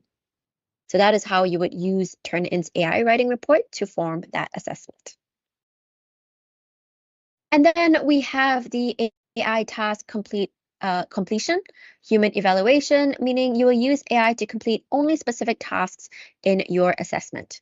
Any AI create content must be cited. And we can expect the report to look something like this, meaning that there is some parts of the paper that was used, that AI was used to write the paper here. So 67% detected. And we will also then highlight the difference between the different AI usages. So the ones highlighted in blue over here will be AI generated content only, so straight output from the AI tool. Whereas the ones highlighted in purple over here, like we mentioned, will be AI generated text that was then AI paraphrased. And then finally, if you allow complete use of AI, they can use it throughout the entire assessment to do their own work, and the students do not have to specify which content is AI generated, we can expect the entire paper to be highlighted as 100% detected as AI. So as you can see, based on this scale, it really depends on your expectations you've set with your students. And I know that some of you have already done that, and that's great. That now what we're going to learn today is how to align those expectations with what the report is telling us. So these couple of slides here are examples of the different levels of AI tolerance that you allow in your class and how that can also reflect in the Turnitin report. So hopefully that little bit helps. All right, so now we are going to go ahead and introduce Turnitin's AI writing indicator. Some basic information on the AI writing tool that we have, especially since you've recently subscribed to it, is that this tool is accessible via the similarity report, and I will show you later how to access it. It's only visible to instructors at this moment, meaning if you want to share this report to your students, which I encourage you to do, especially, especially if you want to discuss their work with your students, I would encourage you to then download the report so you can share it with the students. Because like I said, at the moment, it's only visible to instructors. The report would then generate a percentage score, as we have seen, telling you how much of the qualifying text has been detected as AI. Now, I will go into more detail about the qualifying text, but for now, I'm just going to proceed with the rest of my slides, and it's also then going to highlight likely AI-generated text, okay? It will also highlight likely AI-generated text that was then likely AI paraphrase. And we've already looked at these two things based on the colored highlights over here. So how does this work? Essentially, when a paper is submitted, the content is broken down into segments, which are then run against our AI detection model. We would then give each segment like this a score between 0 and 1 based on how likely it is that the content was generated by AI. If it predicts that it was written by a human, it will receive a score of 0. If it determines the entirety of the sentence was generated by AI, it will receive a score of 1. So here, for example, you can see that the segments are broken down based on the different sections we have here with the score between 0 and 1. We would then take the average and we will calculate it a score like this. You will see the ones closer to the score of 1 are the ones that are most likely to be generated by AI. And just know for your own assurances that only sentences with a high prediction score is going to be highlighted in the AI writing report. So rest assured, we will not simply we will not simply report that it was written by AI when it's not, because Turnitin's focus is to do no harm. So we're always erring on the side of caution. We're going to be very careful. So we will only highlight the ones that are very likely closer to the score of 1.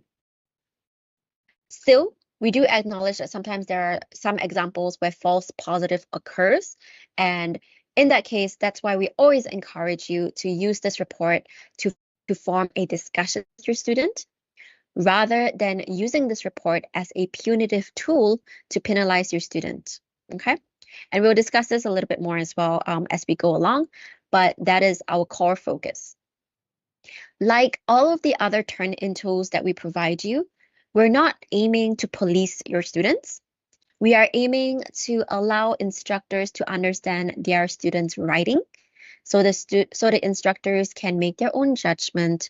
Instructors can identify students' weaknesses and also help them improve in their writing.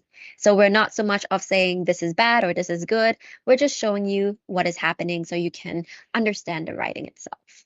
Okay. All right. So that is essentially how it works. If you want to understand a little bit more on how we do our testing protocol to detect false positives, feel free to take your phone and then scan the QR code in front of your screen. Otherwise, what I'll do is I will try to paste the article in the chat. So that way you're able to look at that paper at your own time if you wish. Okay. So if you want to understand more about the false positive rates, then this is where you can look for that information. We also know, because of where we are, that sometimes you are concerned that the AI model is biased against us, English language learners, or students whose first language is not in English.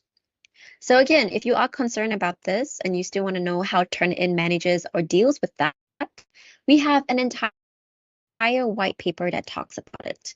So once more, feel free to scan the code in front of your screen.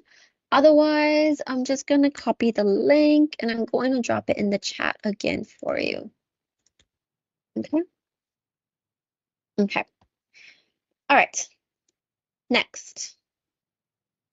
Let's go ahead and now take a look at the AI writing reports. So let me go over to my next screen. Okay, let me see. Okay, and just give me one moment to get set up. Mhm.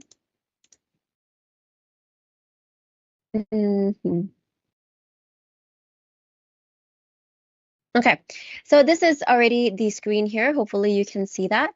But this is what we call the similarity report, as we have discussed earlier.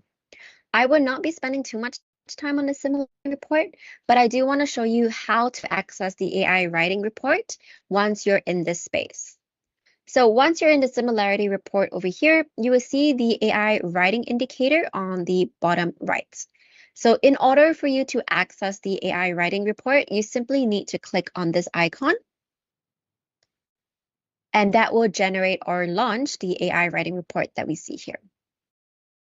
Okay, perfect. So this is, as per our screenshots, it is the AI writing report. We've got the name of the student, the name of the report, and as you can see, the download button is on the top right. So as a reminder, this report is only available to instructors at the moment. So if you want to share this report, this is where you would do so. Here it tells us our students' AI writing score. It says 22% has been detected as AI. If I click on the info button, it tells us that Turnitin's model only processes qualifying text in the form of long-form writing or prose sentences. So this is the key word here, which is qualifying text. And you may notice that in my slides just now, I briefly mentioned it. So what qualifying text is that at this moment, Turnitin is only able to analyze academic writing. If your students, if their paper has formats such as images, graphs, if they have bar charts, or even if it's written in bullet points and table format, we are not able to scan those sort of formats to check if it was written by AI. We are only able to scan and analyze those that was written in long form writing or prose sentences. So that's the first thing you would want to check when you look at your students' AI writing report. It is to see how much of your students' writing has been written in long sentences, because those are the sections that we will be basing the report on. Let's say if your student's paper has 50% text and 50% images, and the text was all AI generated, it would actually say 100% AI detection, because that means that we are only confirming that 100% of all the words in the document was written by AI. So again, we're only going to be assessing the text portion that has been written in long sentences. All right, underneath here, then we provide you with a submission breakdown. So like what we've seen in the slides, we will highlight the difference between AI-generated content in blue color against AI-generated text that was AI paraphrased content in purple color. We also now provide you with a guide on where you can find those bits and pieces of AI writing. So that way you can easily jump in between student sections to run your investigation or to start collecting evidence and such. And this is especially useful for those students that have submitted really long papers, such as this one that has 12 pages long. So that way you don't have to scroll all the way to the bottom. Now, the way, like I said, how I would encourage you to use this, it is by matching your expectations to what the report is telling you.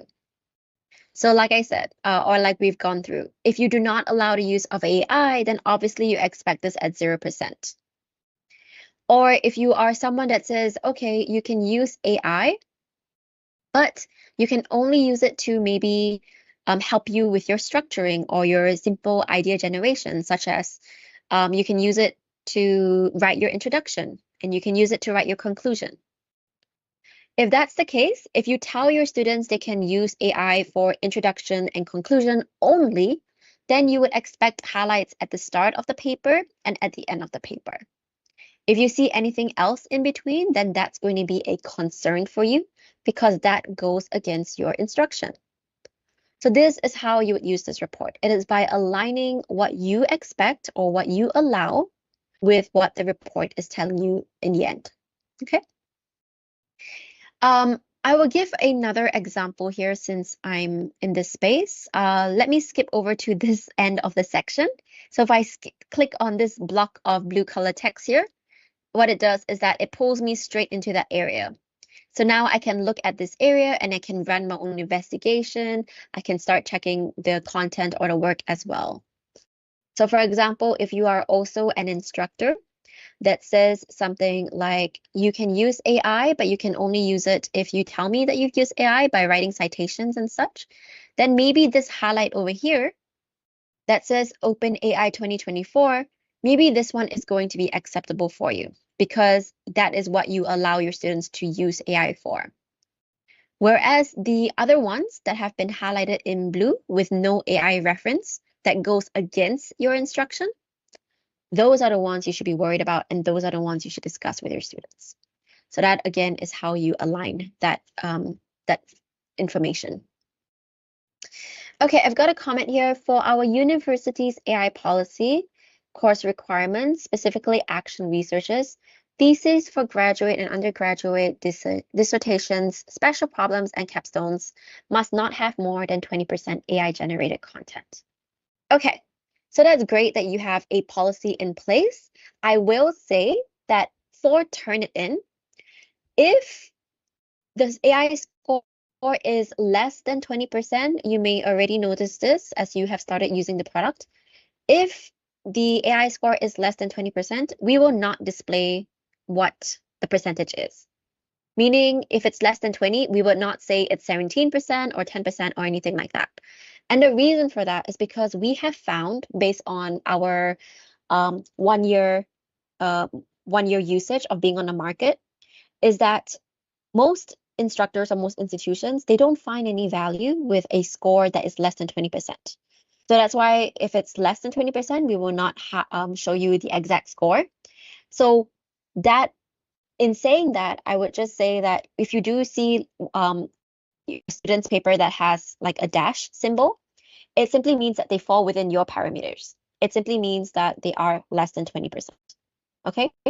So if that is your expectation, just know that your view of this will be a little bit different because at this moment, Turnitin will not display a score for anything less than 20%. Okay? So hopefully that manages your expectation as well on how you use this report. All right. So that is how you would use the AI writing report that we have over here. Before we move out of this space, I also just want to quickly introduce the different resources that we provide you that are, I believe, will be very useful to you in your understanding of Turnitin itself. If you have any specific questions or technical questions about the use of the model, of how we train our AI writing detection model, of some of the accuracy rates and things like that, I would direct your attention to the FAQ page over here. I guarantee you a lot of the questions you might already have can be found in this, can be answered over here, such as how does it work, the results and interpretation and things like that. I'm going to see if I can find the false positive one for you, just so you know exactly where to look at here. So we've also got the accuracy rates and this one. Yep, so here we also explain why we no longer show a score that is less than 20%. So again, you can read all of that. Here you go, the low percentage one, right? So false positives, to avoid incidents of false positives, no scores or highlights are attributed for AI detection scores in the 1% to 19% range. So this is going to be important for you as well as the instructors as you start reviewing the reports. So don't be surprised if there is no score provided for your students' work, because if there is none, it simply means that they are less than 20% AI generated. It means that your students did comply with the AI policy. Okay, so you shouldn't worry about that one. I will drop a link of this to the chat. So if you want to look at it later, you are welcome to do so. The next item here is resources. And this is actually one of my favorite pages because this talks about how you can maintain academic integrity in the age of AI. If you are still unsure about how to talk to your students about AI, if you're still not sure about how to use it in your classroom, this is actually a really great place for you to get those sort of assistance. For example, how do you approach AI-generated text in your classroom? Another one of my favorite ones is this one, how to handle false positive conversations, or even how to approach a student regarding potential AI misuse. So if they do not meet the AI policy that your university sets, then maybe you need to start talking about how you can approach that conversation. So again, one of my favorite pages, I will drop the link in the chat for you. And then finally here we have our guides. And this one here is for more technical troubleshooting. If you are facing an issue as to why a score is not being generated. And if it isn't, just know that there is going to be some file requirements for this tool to actually work. So your student's file must be less than 100 megabytes, must have at least 300 words, but not more than 30,000 words, and it must be in long form writing format. The file must be written in English or in Spanish because that is what we'll be able to analyze at this point. And these are the current accepted file types. So these are the requirements in order for it to work. Just make sure that if there is no score being generated, that one, it is not less than 20%, the first thing you should check. The second one is just making sure that it meets all the file requirements that we see over here, okay? Again, just gonna quickly drop that link in the chat for you. Okay, so that is the Turnitin's AI writing detection report. Now, before I move on to the rest of my presentation slides, do you have any questions around the space over here? Anything you would like to know more about in this report?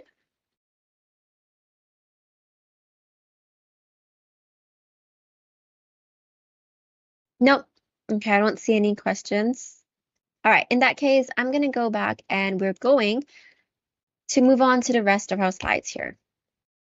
So in summary, just know that the AI writing detection, it is not a judgment tool. So like I mentioned before, we do not encourage that the Turnitin's tools, such as the similarity report and the AI writing detection report, we do not encourage them to be used as a determination of academic misconduct. We are providing you with these tools in order for you to understand your students' writing. And if it meets your expectations, great. If it doesn't, then you're going to need to discuss this with your students. because most of the time there might be a story behind it. There might be a reason why the student did it this way. So just by interviewing the student, but just by having that discussion, you may be able to uncover something else. Next, you're going to make sure that you consider the quantity of qualifying text. Remember, qualifying texts are the long sentences. So just look at your students' writing and see how much of that paper is qualifying text before you review the report. After you've determined the qualifying text, you are then going to identify areas of interest, and that is going to be the highlighted sections, because those are the sections that Turnitin has determined that will be generated by AI.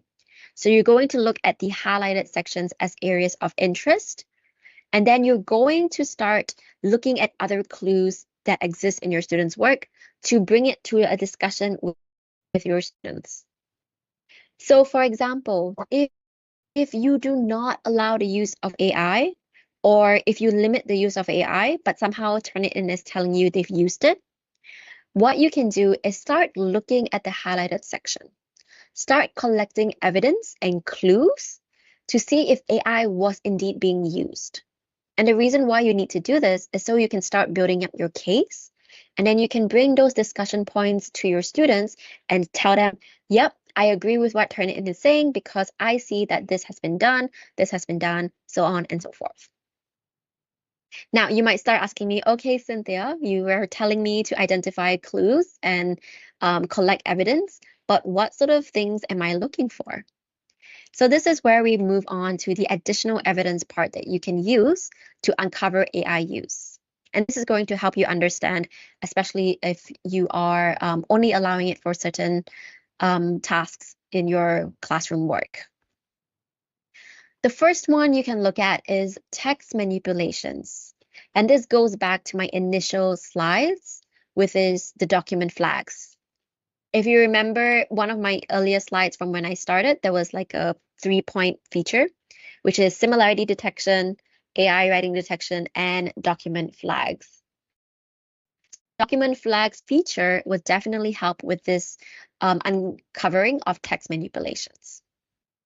So here, for example, we have a student's writing. Now, do you see anything unusual happening on this student's writing? Have a brief look and see if you're able to spot anything strange. In this case, I don't see anything strange happening, but once you enable the Turnitin document flag feature, you will suddenly see a bunch of red markings on your student's work. Basically, this Turnitin feature will highlight any signs of text manipulation happening on the student's paper, such as including white color symbols or white color text in the paper itself. So this is an example of why that may be here. Now, I wish I could go more into detail about what this flags feature mean if you're not familiar with it, but I don't have the time. So if you do want more information, feel free to scan the QR code in front of you. This will walk you through what the flags feature is, so that way you can understand it a little bit better to help you in collecting that evidence. Okay, so hopefully that was enough time. If that's not enough time, I will include it in my follow-up email, so don't worry about that. The next thing that you can start looking at as you start collecting the evidence is the language. So for example, here, we're going to see if we can detect any unusual language.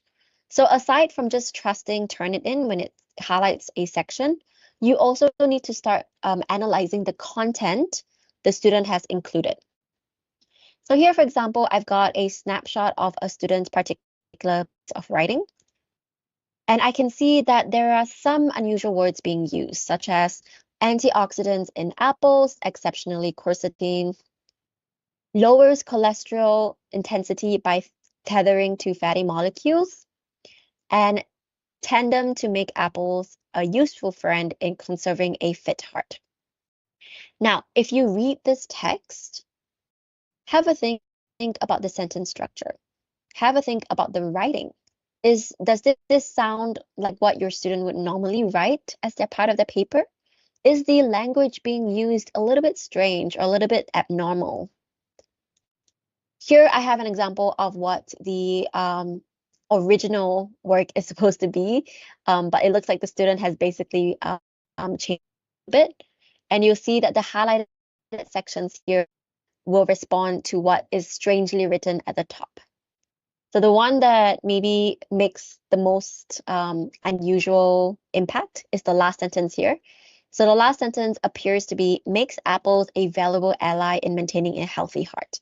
And that sounds more casual. That sounds more structured, right?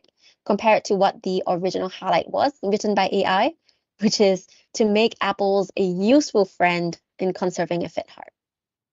So that's the other thing you should look at is the language being used. Does it flow well? Does it seem like a human wrote it? Does it seem like what a university student at that level should be writing? The next thing you can look at as well is the difference in the US versus UK spelling.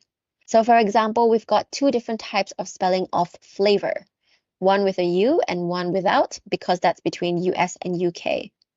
And here is where you also pick out inconsistencies of the words being used. Because as humans, we naturally have a pattern of how we do things, right? And that includes spelling certain words.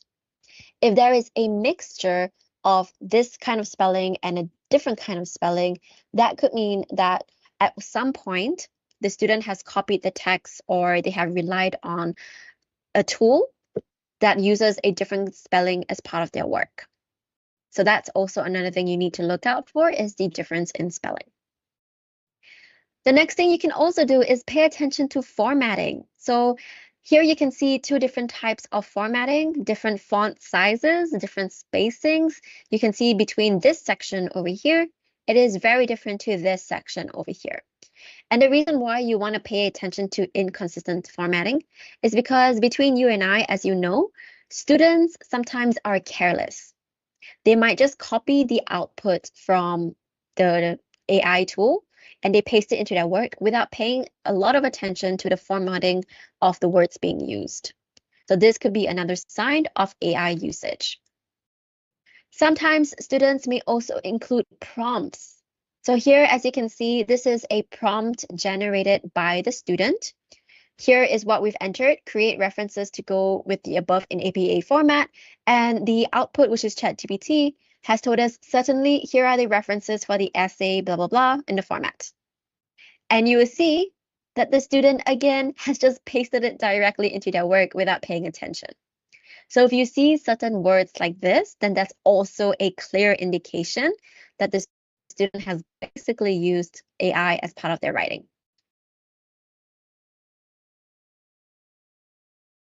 Then we are also going to start analyzing the content and evidence.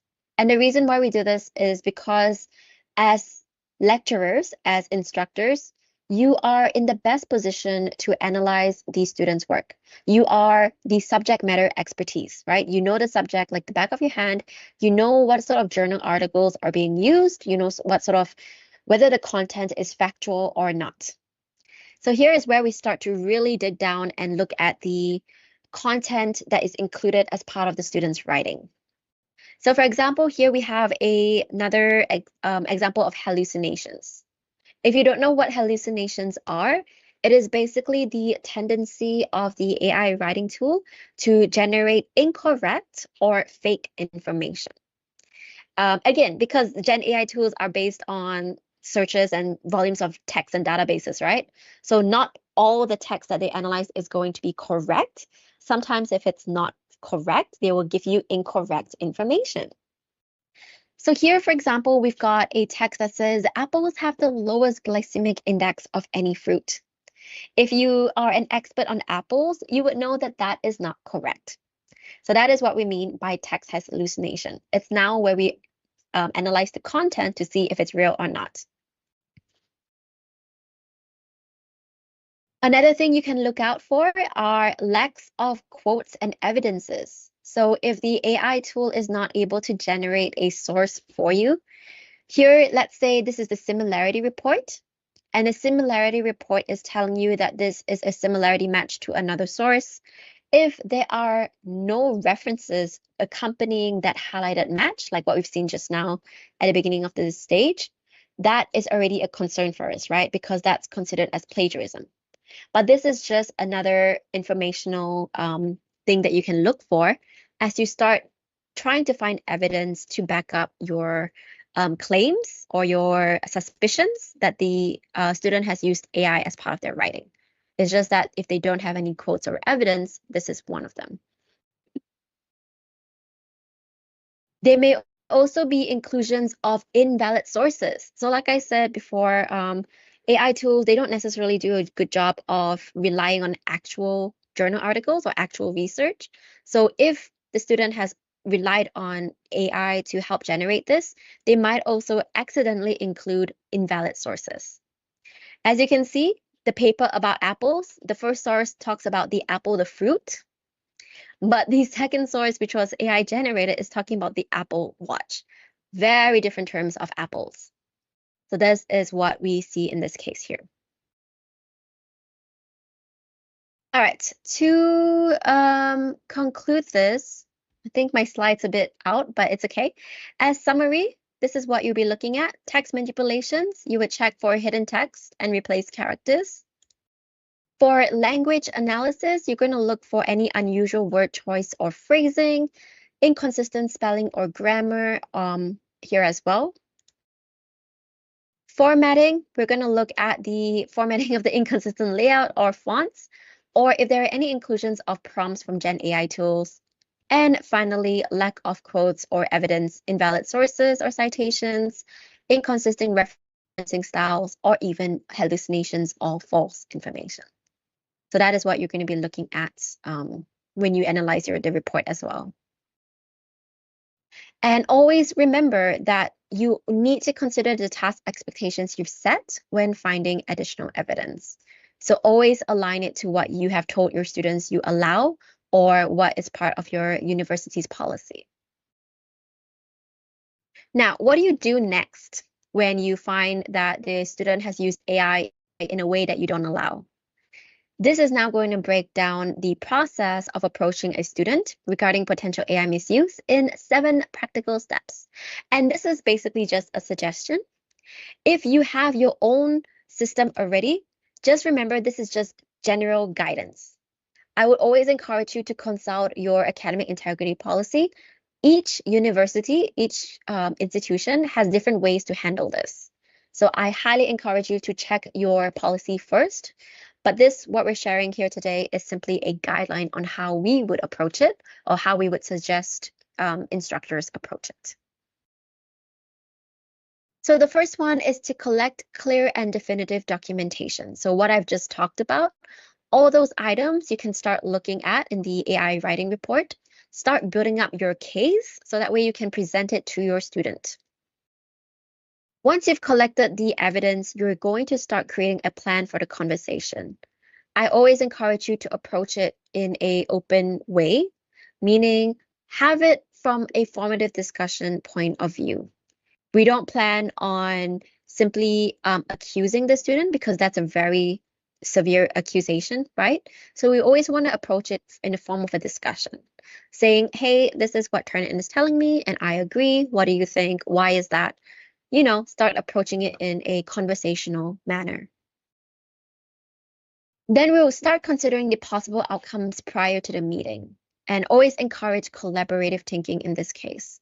So it's always good to get the students involved in the conversation. I feel like, or our research shows that that promotes a healthier conversation as well, is to get them involved and share their thinking as part of the conversation.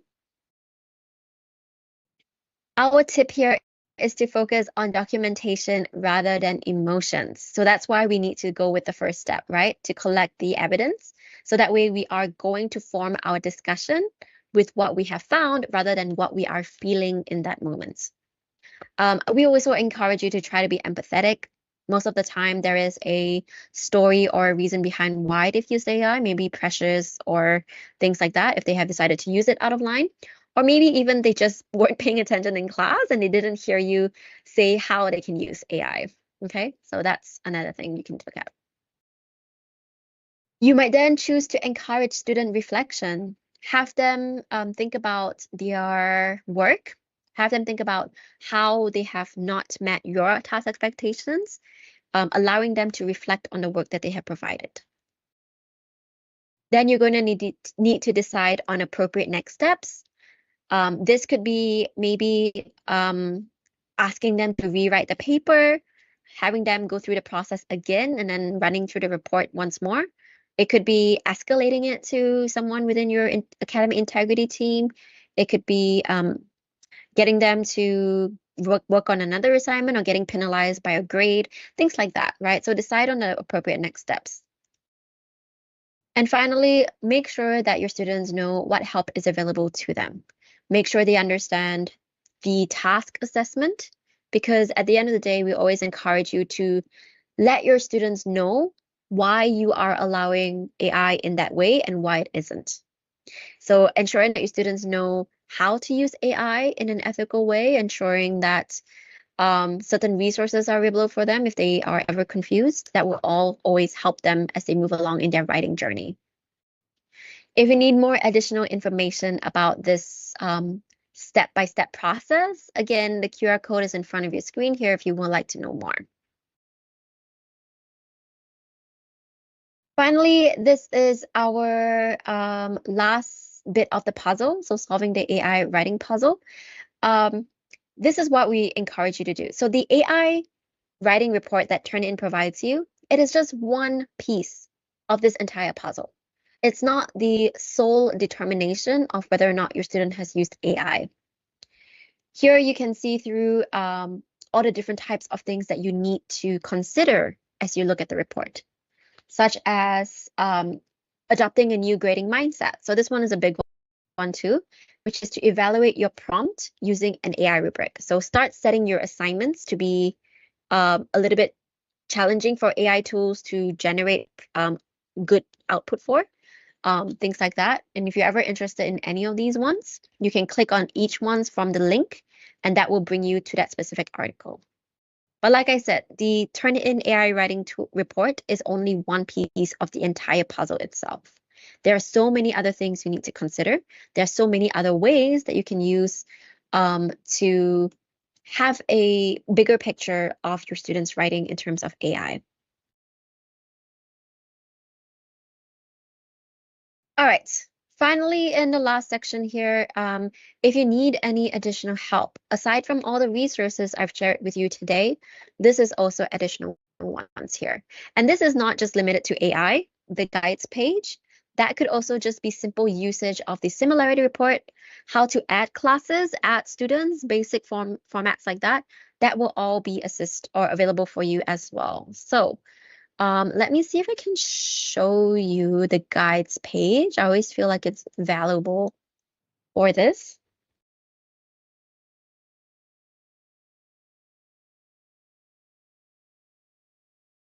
So this is the guides page. I've just dropped the link in the chat, but as you can see, we've got a whole bunch of articles for your students. I saw before that there was a question around adding a class. So if you do have any struggles or issues with that, you can always go to creating a class, master class, and things like that. So this is not limited to just AI. It's about everything related to Turnitin, okay? So I've just dropped the link in the chat. Again, bookmark that if you need further assistance. If you can't find your answer, feel free to contact your Turnitin's administrator or get in touch with myself or my team at this email address over here. Finally, before I open the floor up to questions, I would really appreciate it if you could help me complete a quick survey of today's training. My name is Cynthia. Feel free to share your feedback on what you liked, what you didn't like, or what I could improve upon. So next time, if I were to see you, I'll be a lot better than what I am today.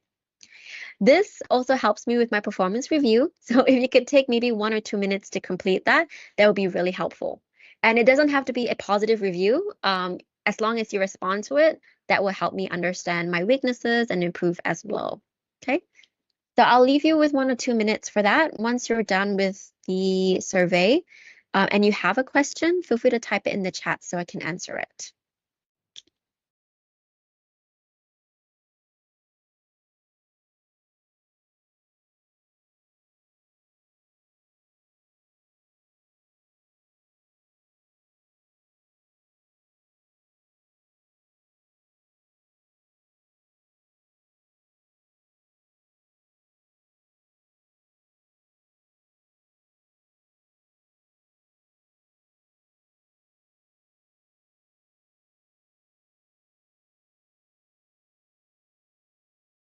Okay, thank you so much, Ma'am Cynthia, Mm-hmm.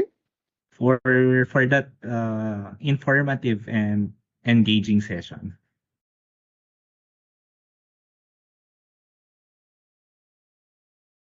Okay, so okay, we'll just wait for our participants to finish. Sure. I can see some responses already, so thank you for those that have completed it. I really appreciate that one.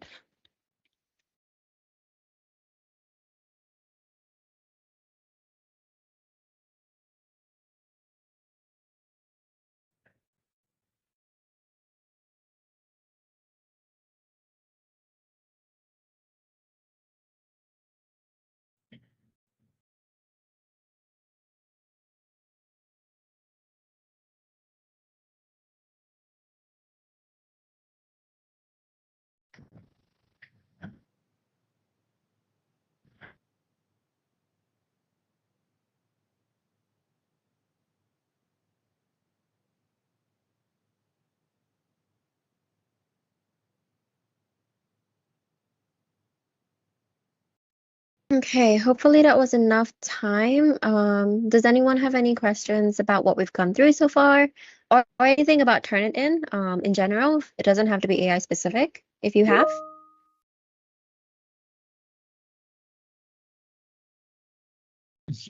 We have here one question.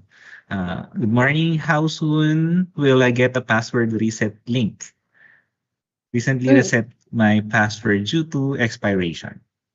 Yeah, so for password reset link, it should be immediate, straight up to your email or to your registered email for your Turnitin login. So if you still haven't received it, I would maybe ask you to check your correct email. And if it's the correct email, check your spam inbox. If you're not sure if it's the correct email, you might want to get your Turnitin admin to check for you if it's the right one. So hopefully that one helps. Thank, thank you, Cynthia, for that answer. By the way, for those who doesn't have a Turnitin account yet, we have been shared a link a while back to register that the your account will be linked to our MMS income. Okay, would just like to share.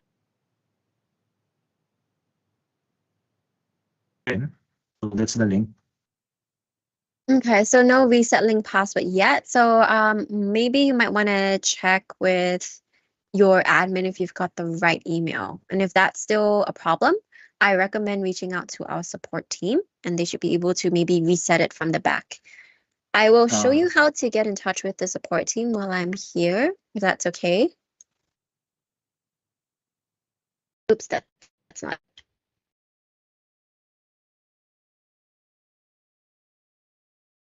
Okay.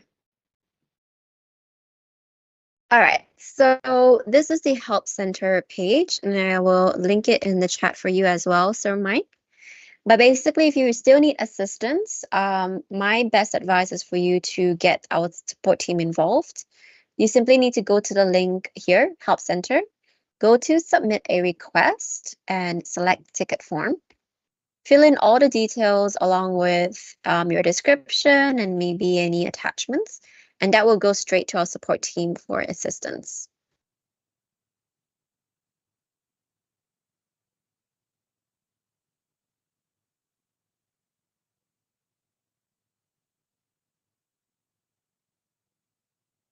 All right, thanks, Ellen. Appreciate it. Thank you.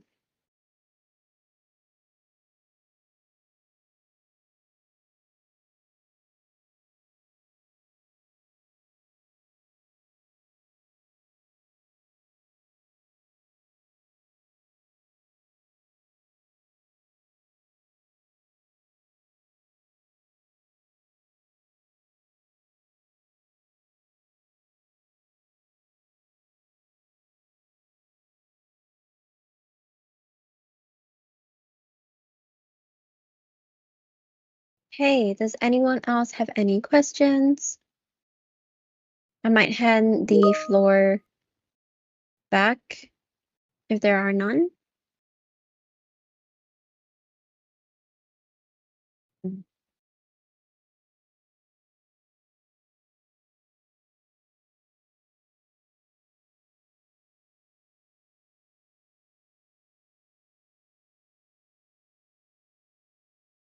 Okay, to our participants, if you have questions, kindly post them to our chat box.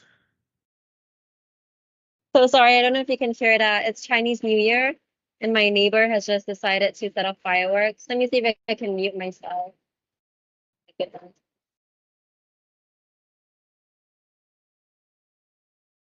Ugh.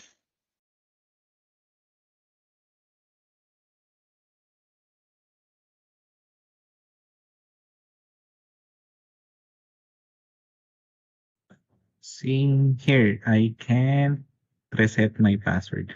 For those who has an issue res- about password reset, perhaps we can we'll try to solve that here at IPC. Kindly send an email so that we can check it immediately to Sir Kjan and Sir Jonas as well. So if we'll not be able to solve that, I think we'll try to message Turnitin instead. Hmm. Okay, I can see a question from Sir Ralph. What is the accuracy percentage of Turnitin in detecting AI generated content? So that's a really good question. It's a common question as well. Basically, we have a 1% chance of detecting a false positive, meaning we are 99% accurate. Um, with the 1% chance false positive, it's one paper in every 100 papers that we have tested that have a higher chance of being reported as being written by AI when it wasn't. So that was what we mean by the false positive rate here. We have an entire paper dedicated to the research on how we test the model. So if you're ever interested in really diving deep into the statistics and how we do that, those resources are available on all these links that I supplied before. Ma'am Cynthia, we have here another question. Mhm. Hopefully we were able to answer your question, Sir Ralph. Okay, let Okay. me see. So here another question. This question is from Sir Jerry. Mhm. If the text is lifted verbatim, properly enclosed in quotation marks, and well cited, will Turnitin still consider it as plagiarized? Okay, that's a common question and a good one as well. Basically, as I've mentioned before, Turnitin is not really a plagiarism tool, not really a plagiarism detection tool, even though we detect text similarity. So in this case, if the text is lifted verbatim, but it's already properly enclosed in quotation marks and well cited, then that's completely fine. We turn it in from Turnitin's perspective, we will still highlight it as a similarity match, but whether or not it's plagiarized depends on your assessment. And if it's already been properly cited and quoted, then that's not considered plagiarism in my opinion. So that's completely fine. I will show you what it looks like if you're not familiar with it, Sir Jerry, what the report will look like when it's enclosed with examples of that. So let me see if, oh, okay, this one here. And let me go over to this one. So this is one example, right? We've got a text that was highlighted with the quotation marks and the inline citation. So from the Turnitin report, we will still highlight it as a similarity match. Before I mentioned, it's up to the instructor to decide if this match is acceptable or not, which is why we run through the exercise. But essentially, this is what you would expect to see when you go through the report. If you then later decide that this is fine, that this is not plagiarism and it's okay, what you can do is you can remove this highlight from your report. And to do that, you apply exclusions. So I'll quickly run through this for you, but all the information is on the website as well. I know that wasn't the focus for today's session, but since we're here, basically, if you want to apply the exclusions, you simply need to look for the original right, and click on the percentage. This one over here is purple color number 3, which is this one, purple color number 3. So all I need to do is click on the arrow. These are the sources. I simply need to exclude the source and confirm the exclusion. And you see that now that highlight has gone and my score has dropped. So that is how you'll be able to accept or remove that similarity. I am concerned that this will increase the Turnitin similarity index. Yes. So it will increase the Turnitin similarity index. But what we tell is that the similarity index that we see here, it's not, like we said, a judgment of plagiarism. It's not a judgment of academic misconduct. It simply tells you how much of that student's paper has a similar text or similar matches to other sources. Whether or not those sources are legitimate, whether it's referenced, that depends on the student's work and it depends on your analysis of the supplies that we have here. In connection to your response to the question of Sir Jerry, then it would be safe to exclude the source of the text to be removed in the SI report. Yes. So in my opinion, Sir Jasper, usually if it's acceptable to you as the instructor, since it's properly cited and quoted, you're completely fine to remove it from the similarity index or the similarity score. This is one of many examples. I have a completely different training session that talks about this. But the other examples that I also show, for example, are the ones at the top here. You will see that these highlights are around the sentence Port Campbell National Park, Great Ocean Road. Now for this particular highlight, it's a similarity match, but as you can see, there are no citations and no quotation marks over this. So my question is usually, do you think this is a concern? Do you think it's plagiarized? And what I usually tell my instructors is that, no, I don't think this is a concern because this is talking about the name and location of the landmark. So I don't really consider it as plagiarism because you're just saying, there it is. There is that place, you know? So again, this is what I would consider acceptable, and that's when I remove it. Yeah, no problem. Hopefully that information helps. I could talk a lot more about this, but unfortunately, we don't have the time for that for today. Okay, so are there any other questions?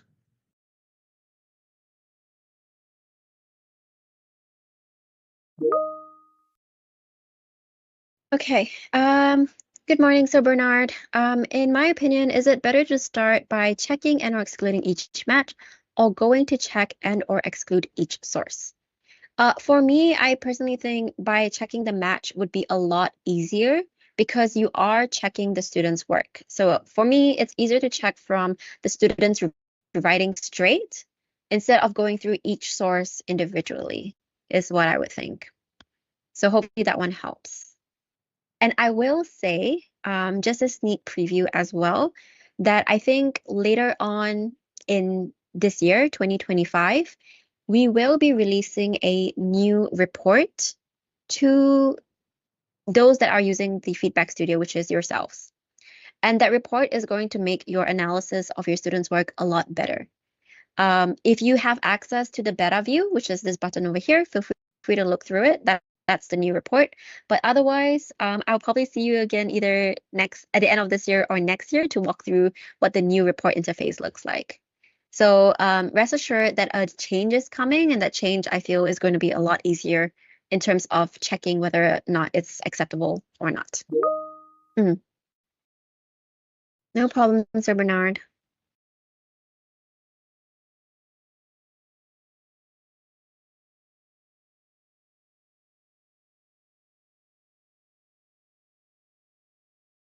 Okay, any other questions? Any additional questions?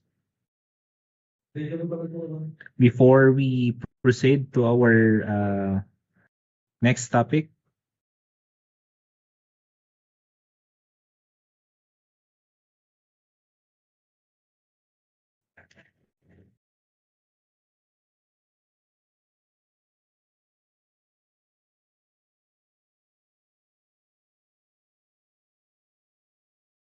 I think that's all for our Q&A for Ma'am Cynthia, so that we can proceed now to our for our third topic. By the way, again, Ma'am Cynthia, thank you for your informative and engaging session. Okay, so your insights today will certainly have a lasting impact on how we approach academic integrity moving forward. So we also appreciate the impressive turnout with a large number of participants joining us today. So there are a lot of faculty here that are very interested to joining this session. Okay, so before we move on to our third topic, can we just have a photo op for us to have a report after this training, so that there is a screenshot of our participants. Okay, for those uh, uh, with kindly turn on po para we can have a screenshot together with our speaker. Okay, please.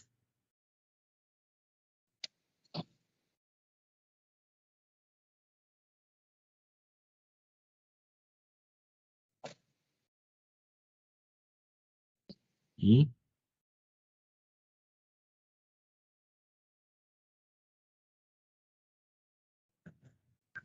By the way, Ma'am Cynthia, can So I that's it. request that the Sorry, I screen can do share that. so that we Okay. have a better wider screen. Okay? Okay, so thank you for turning on your camera. Okay? For an count of three. 1, 2, 3.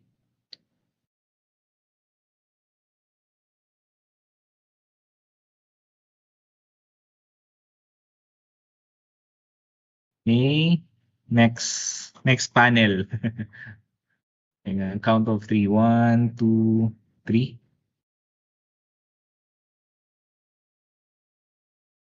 Okay, pick 6. Next, please. Panel 2. Ayan. 1, 2, 3. Smile.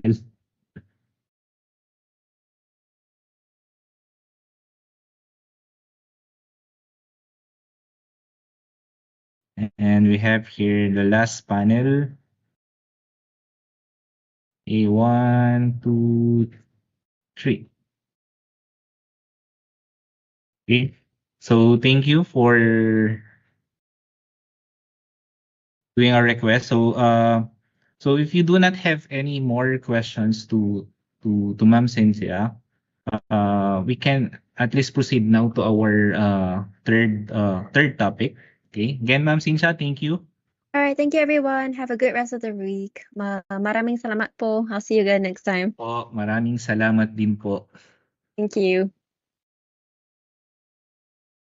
Okay, by looking at our for our third topic is I'll be in charge of discussing the integration of or enabling the Turnitin in our MVLE platform. But apparently, upon upon checking the website, let me just share you my screen.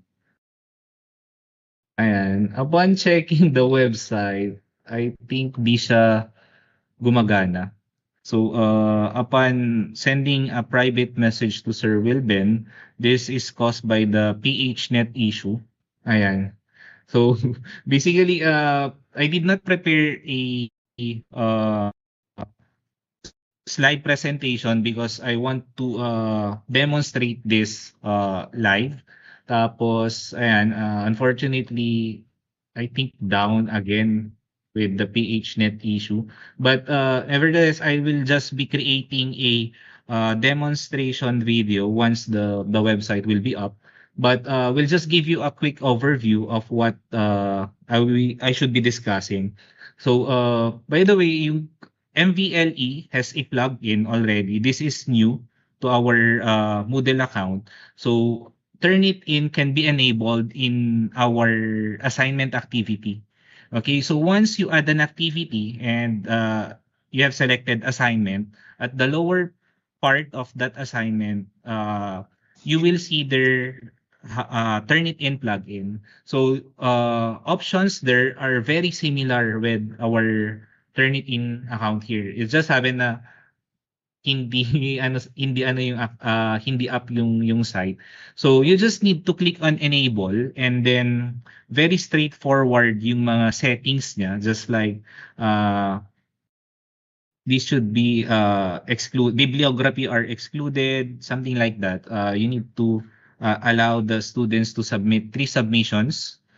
The one that we are doing dito sa Turnitin, just the same doon. Okay? So ngayon, once you enable that to your assignment, it will actually create your uh, name of the course that you have created, just like this one. So we have here, this is the one that I have prepared. So if you will try to create or embed the Turnitin, depende dun sa course name mo, yun yung magpapakita dito. Okay? So, Turnitin Training 404. And yung title ng course ko. Tapos, if students will submit uh, in your MVLE account, it will show there the similarity index. Okay? So, andon, 20%, 27% and so on. I don't know bakit nagloloko yung MVLE account. So once na makapag-submit yung students mo is you don't need to actually log in to this because you can actually directly open this submission file inside our MVLE. But since we cannot open it, we'll just try to show you how it looks like. So this is very similar to what you will be or the output or how it will display in our MVLE. So parang ganito lang. So you just need to click on the paper and then it will show you dito yung information ng paper. So ayan, but medyo mabagal and nagloloko yung ano. Ayan, naglo-load na. So as you can see here, as what is being discussed a while back, for the AI deflection feature, it will not the student will not be able to look on this one. So you need to download this and share it to your student. But for the similarity index, this will be shown to the student's account as well as your instructor account. Okay? So hopefully I will be able to create a not hopefully I will create a video demonstration on how to do that. And please make sure that once you have created or the email that you are using in MVLE, make sure to use that or register that to turn it in so that it will be connected to our MMSU main account. Okay, so it was posted a while back, the link where you can request account so that this will be available or this will be assigned to our MMSU main campus account. Okay, so I think ito yung mga naka-assign na accounts na. So ito yung mga courses na naka-assign na sa Turnitin. So ayun lang. So hopefully I will be able to send you the video immediately once the MVLE account will be up or the site rather. Okay, so I think that's it for our training session for today. By the way, before you leave the the meeting. Let me just remind everyone that meron kayong certificate for attending this training. So let me just share you the training, I mean the post test link. So once you are done answering the survey, better check your email if you receive a certificate. So before doing that, make sure that the email is correct kasi pag wrong spelling yung email mo, baka syempre di masesend yung ano yung certificate. Okay? Let me just look into it. Ayan. So ayan, yan yung post test survey natin. So kindly answer the survey. Tapos I did not delete the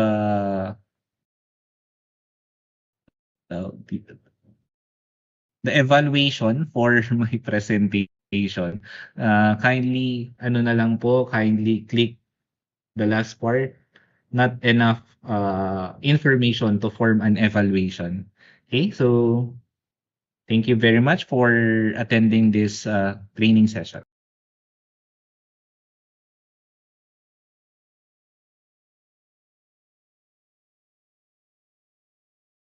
You just let me know if you have questions, so that while you are answering, we can try to answer your queries.